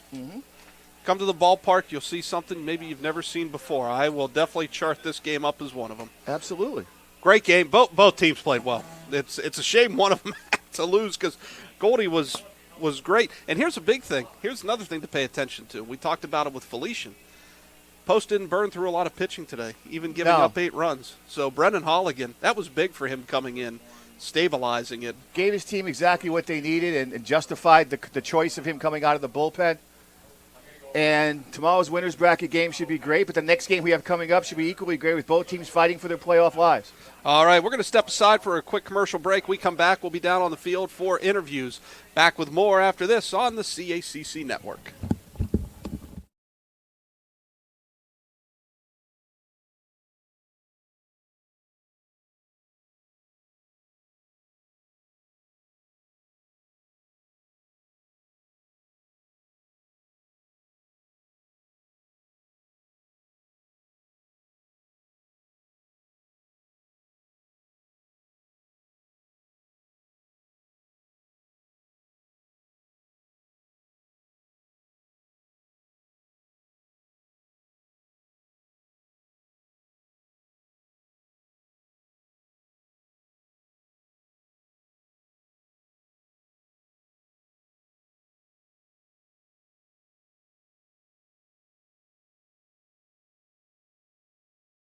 Test, test, test. All right, so it's working up here.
Test. Test. Test. Wait, now I got something. Test. Test. Test. Oh, now it's working. Test. All right, I'll go back downstairs real quick. I think the button's off. That's why. All right, hold on. Yeah, I'll turn it back on.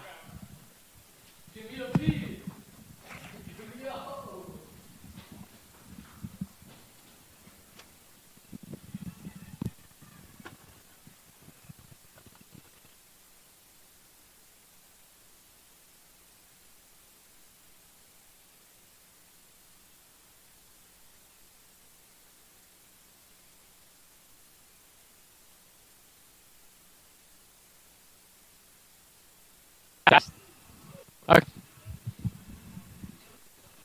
Test. Good.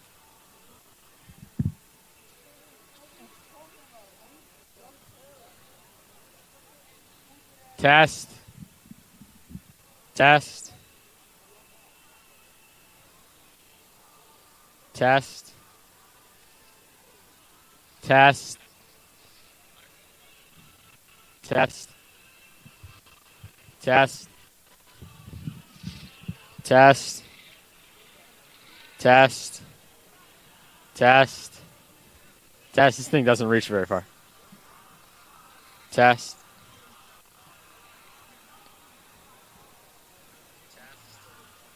Test. Test. Test. Okay. We'll go right here then. Test. Yeah, turn it back on. Oh, it should be, yeah. Face this way, I guess. Yeah. Test. Test.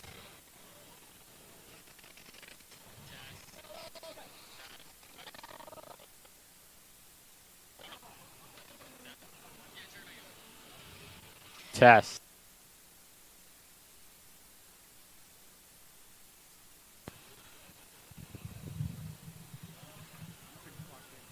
Okay.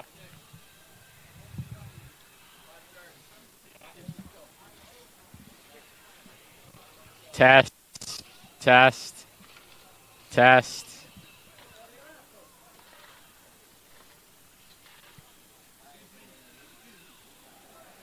Test.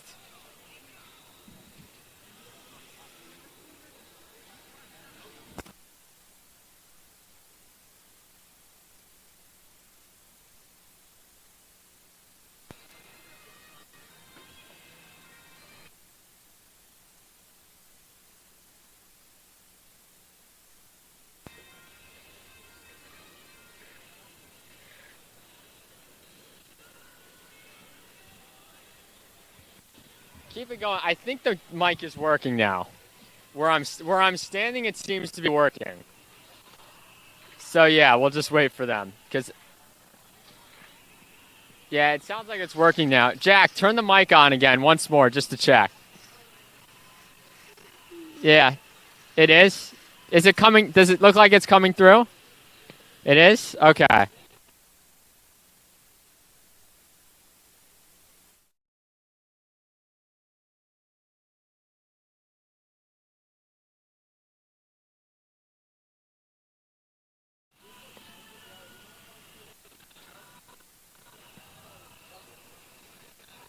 How about now?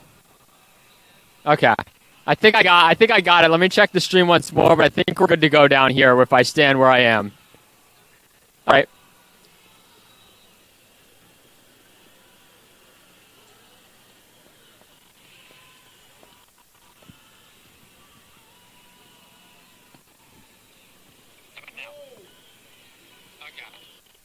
I think I got it. Let me check the stream once more, but I think we're good to go down here if I stand where I am.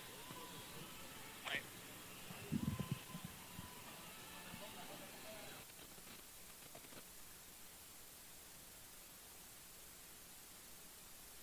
Facing right there. Good to go? Sounds good. All right, we're here with Jalen Kelly, one of the heroes of this afternoon's game. Jalen, I believe you had 4 votes in your career for a single game. What are the keys to your success today?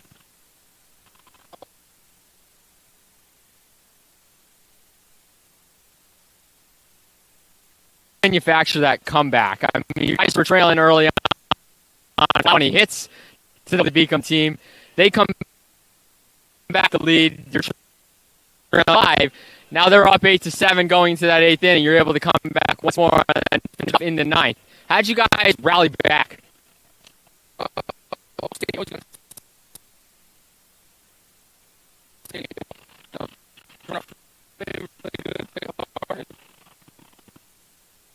Tomorrow you take on Full University. Now, a team you're very familiar with. You guys have beaten them twice, and now you'll play them once more, hoping to try and get them into that one-loss bracket and move on to the championship on Saturday. What do you guys have to do to beat them? Hey, we got to play our game. Play our game. We got good odds. How big is blew through Matt Seaman and Brennan Holligan in this game? And now I'm guessing you probably for tomorrow's winners bracket game, but how big is it to get out of today with a win and not have to play another game right now as Jefferson and Goldey-Beacom are going to have to? Feels good, man. It's a good confidence booster, man. Got to stay with it, man. Stay on our page, and we'll be good. We'll be all right. What's in store for the rest of the night for you guys now? Hey, we're going to give them a rest. I think we got our game tomorrow, so we're just resting. No partying, no nothing like that. Just resting today. Yeah, Post University will be back here at 11 a.m. to take on Felician. Jalen Kelly will probably be that one as designated hitter again, but Jalen, thank you for your time. Thank you, man. Appreciate it. Good? Danny coming?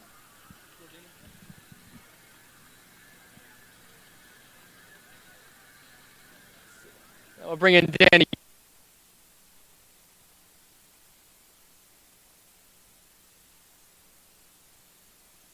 So I just assumed he's going to throw me something over the plate.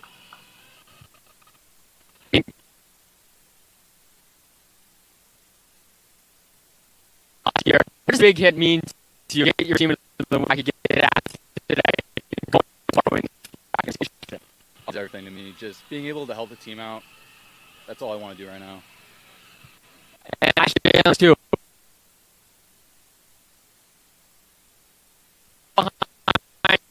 Around 878, and you come back in the bottom of the game, then you win it in the 9th. What was the key coming back to that game? Just keep our energy up. Don't give up. And now, heading into tomorrow, you're facing a familiar Felician team. You played them 3 times this year, beat them 2 out of. And maybe do a little better today. Even our coach said it, like, this is probably like the worst defensive game we had, but we're usually a lot better, so I'm not really worried about us. And then, what are you guys going to do tomorrow? And I'm old, so I'm just going to game-winning hit in today's game. Post wins 9-8. We'll have Goldey-Beacom and Jefferson coming up at 6 o'clock tonight. Loser goes home. Winner plays tomorrow in the afternoon.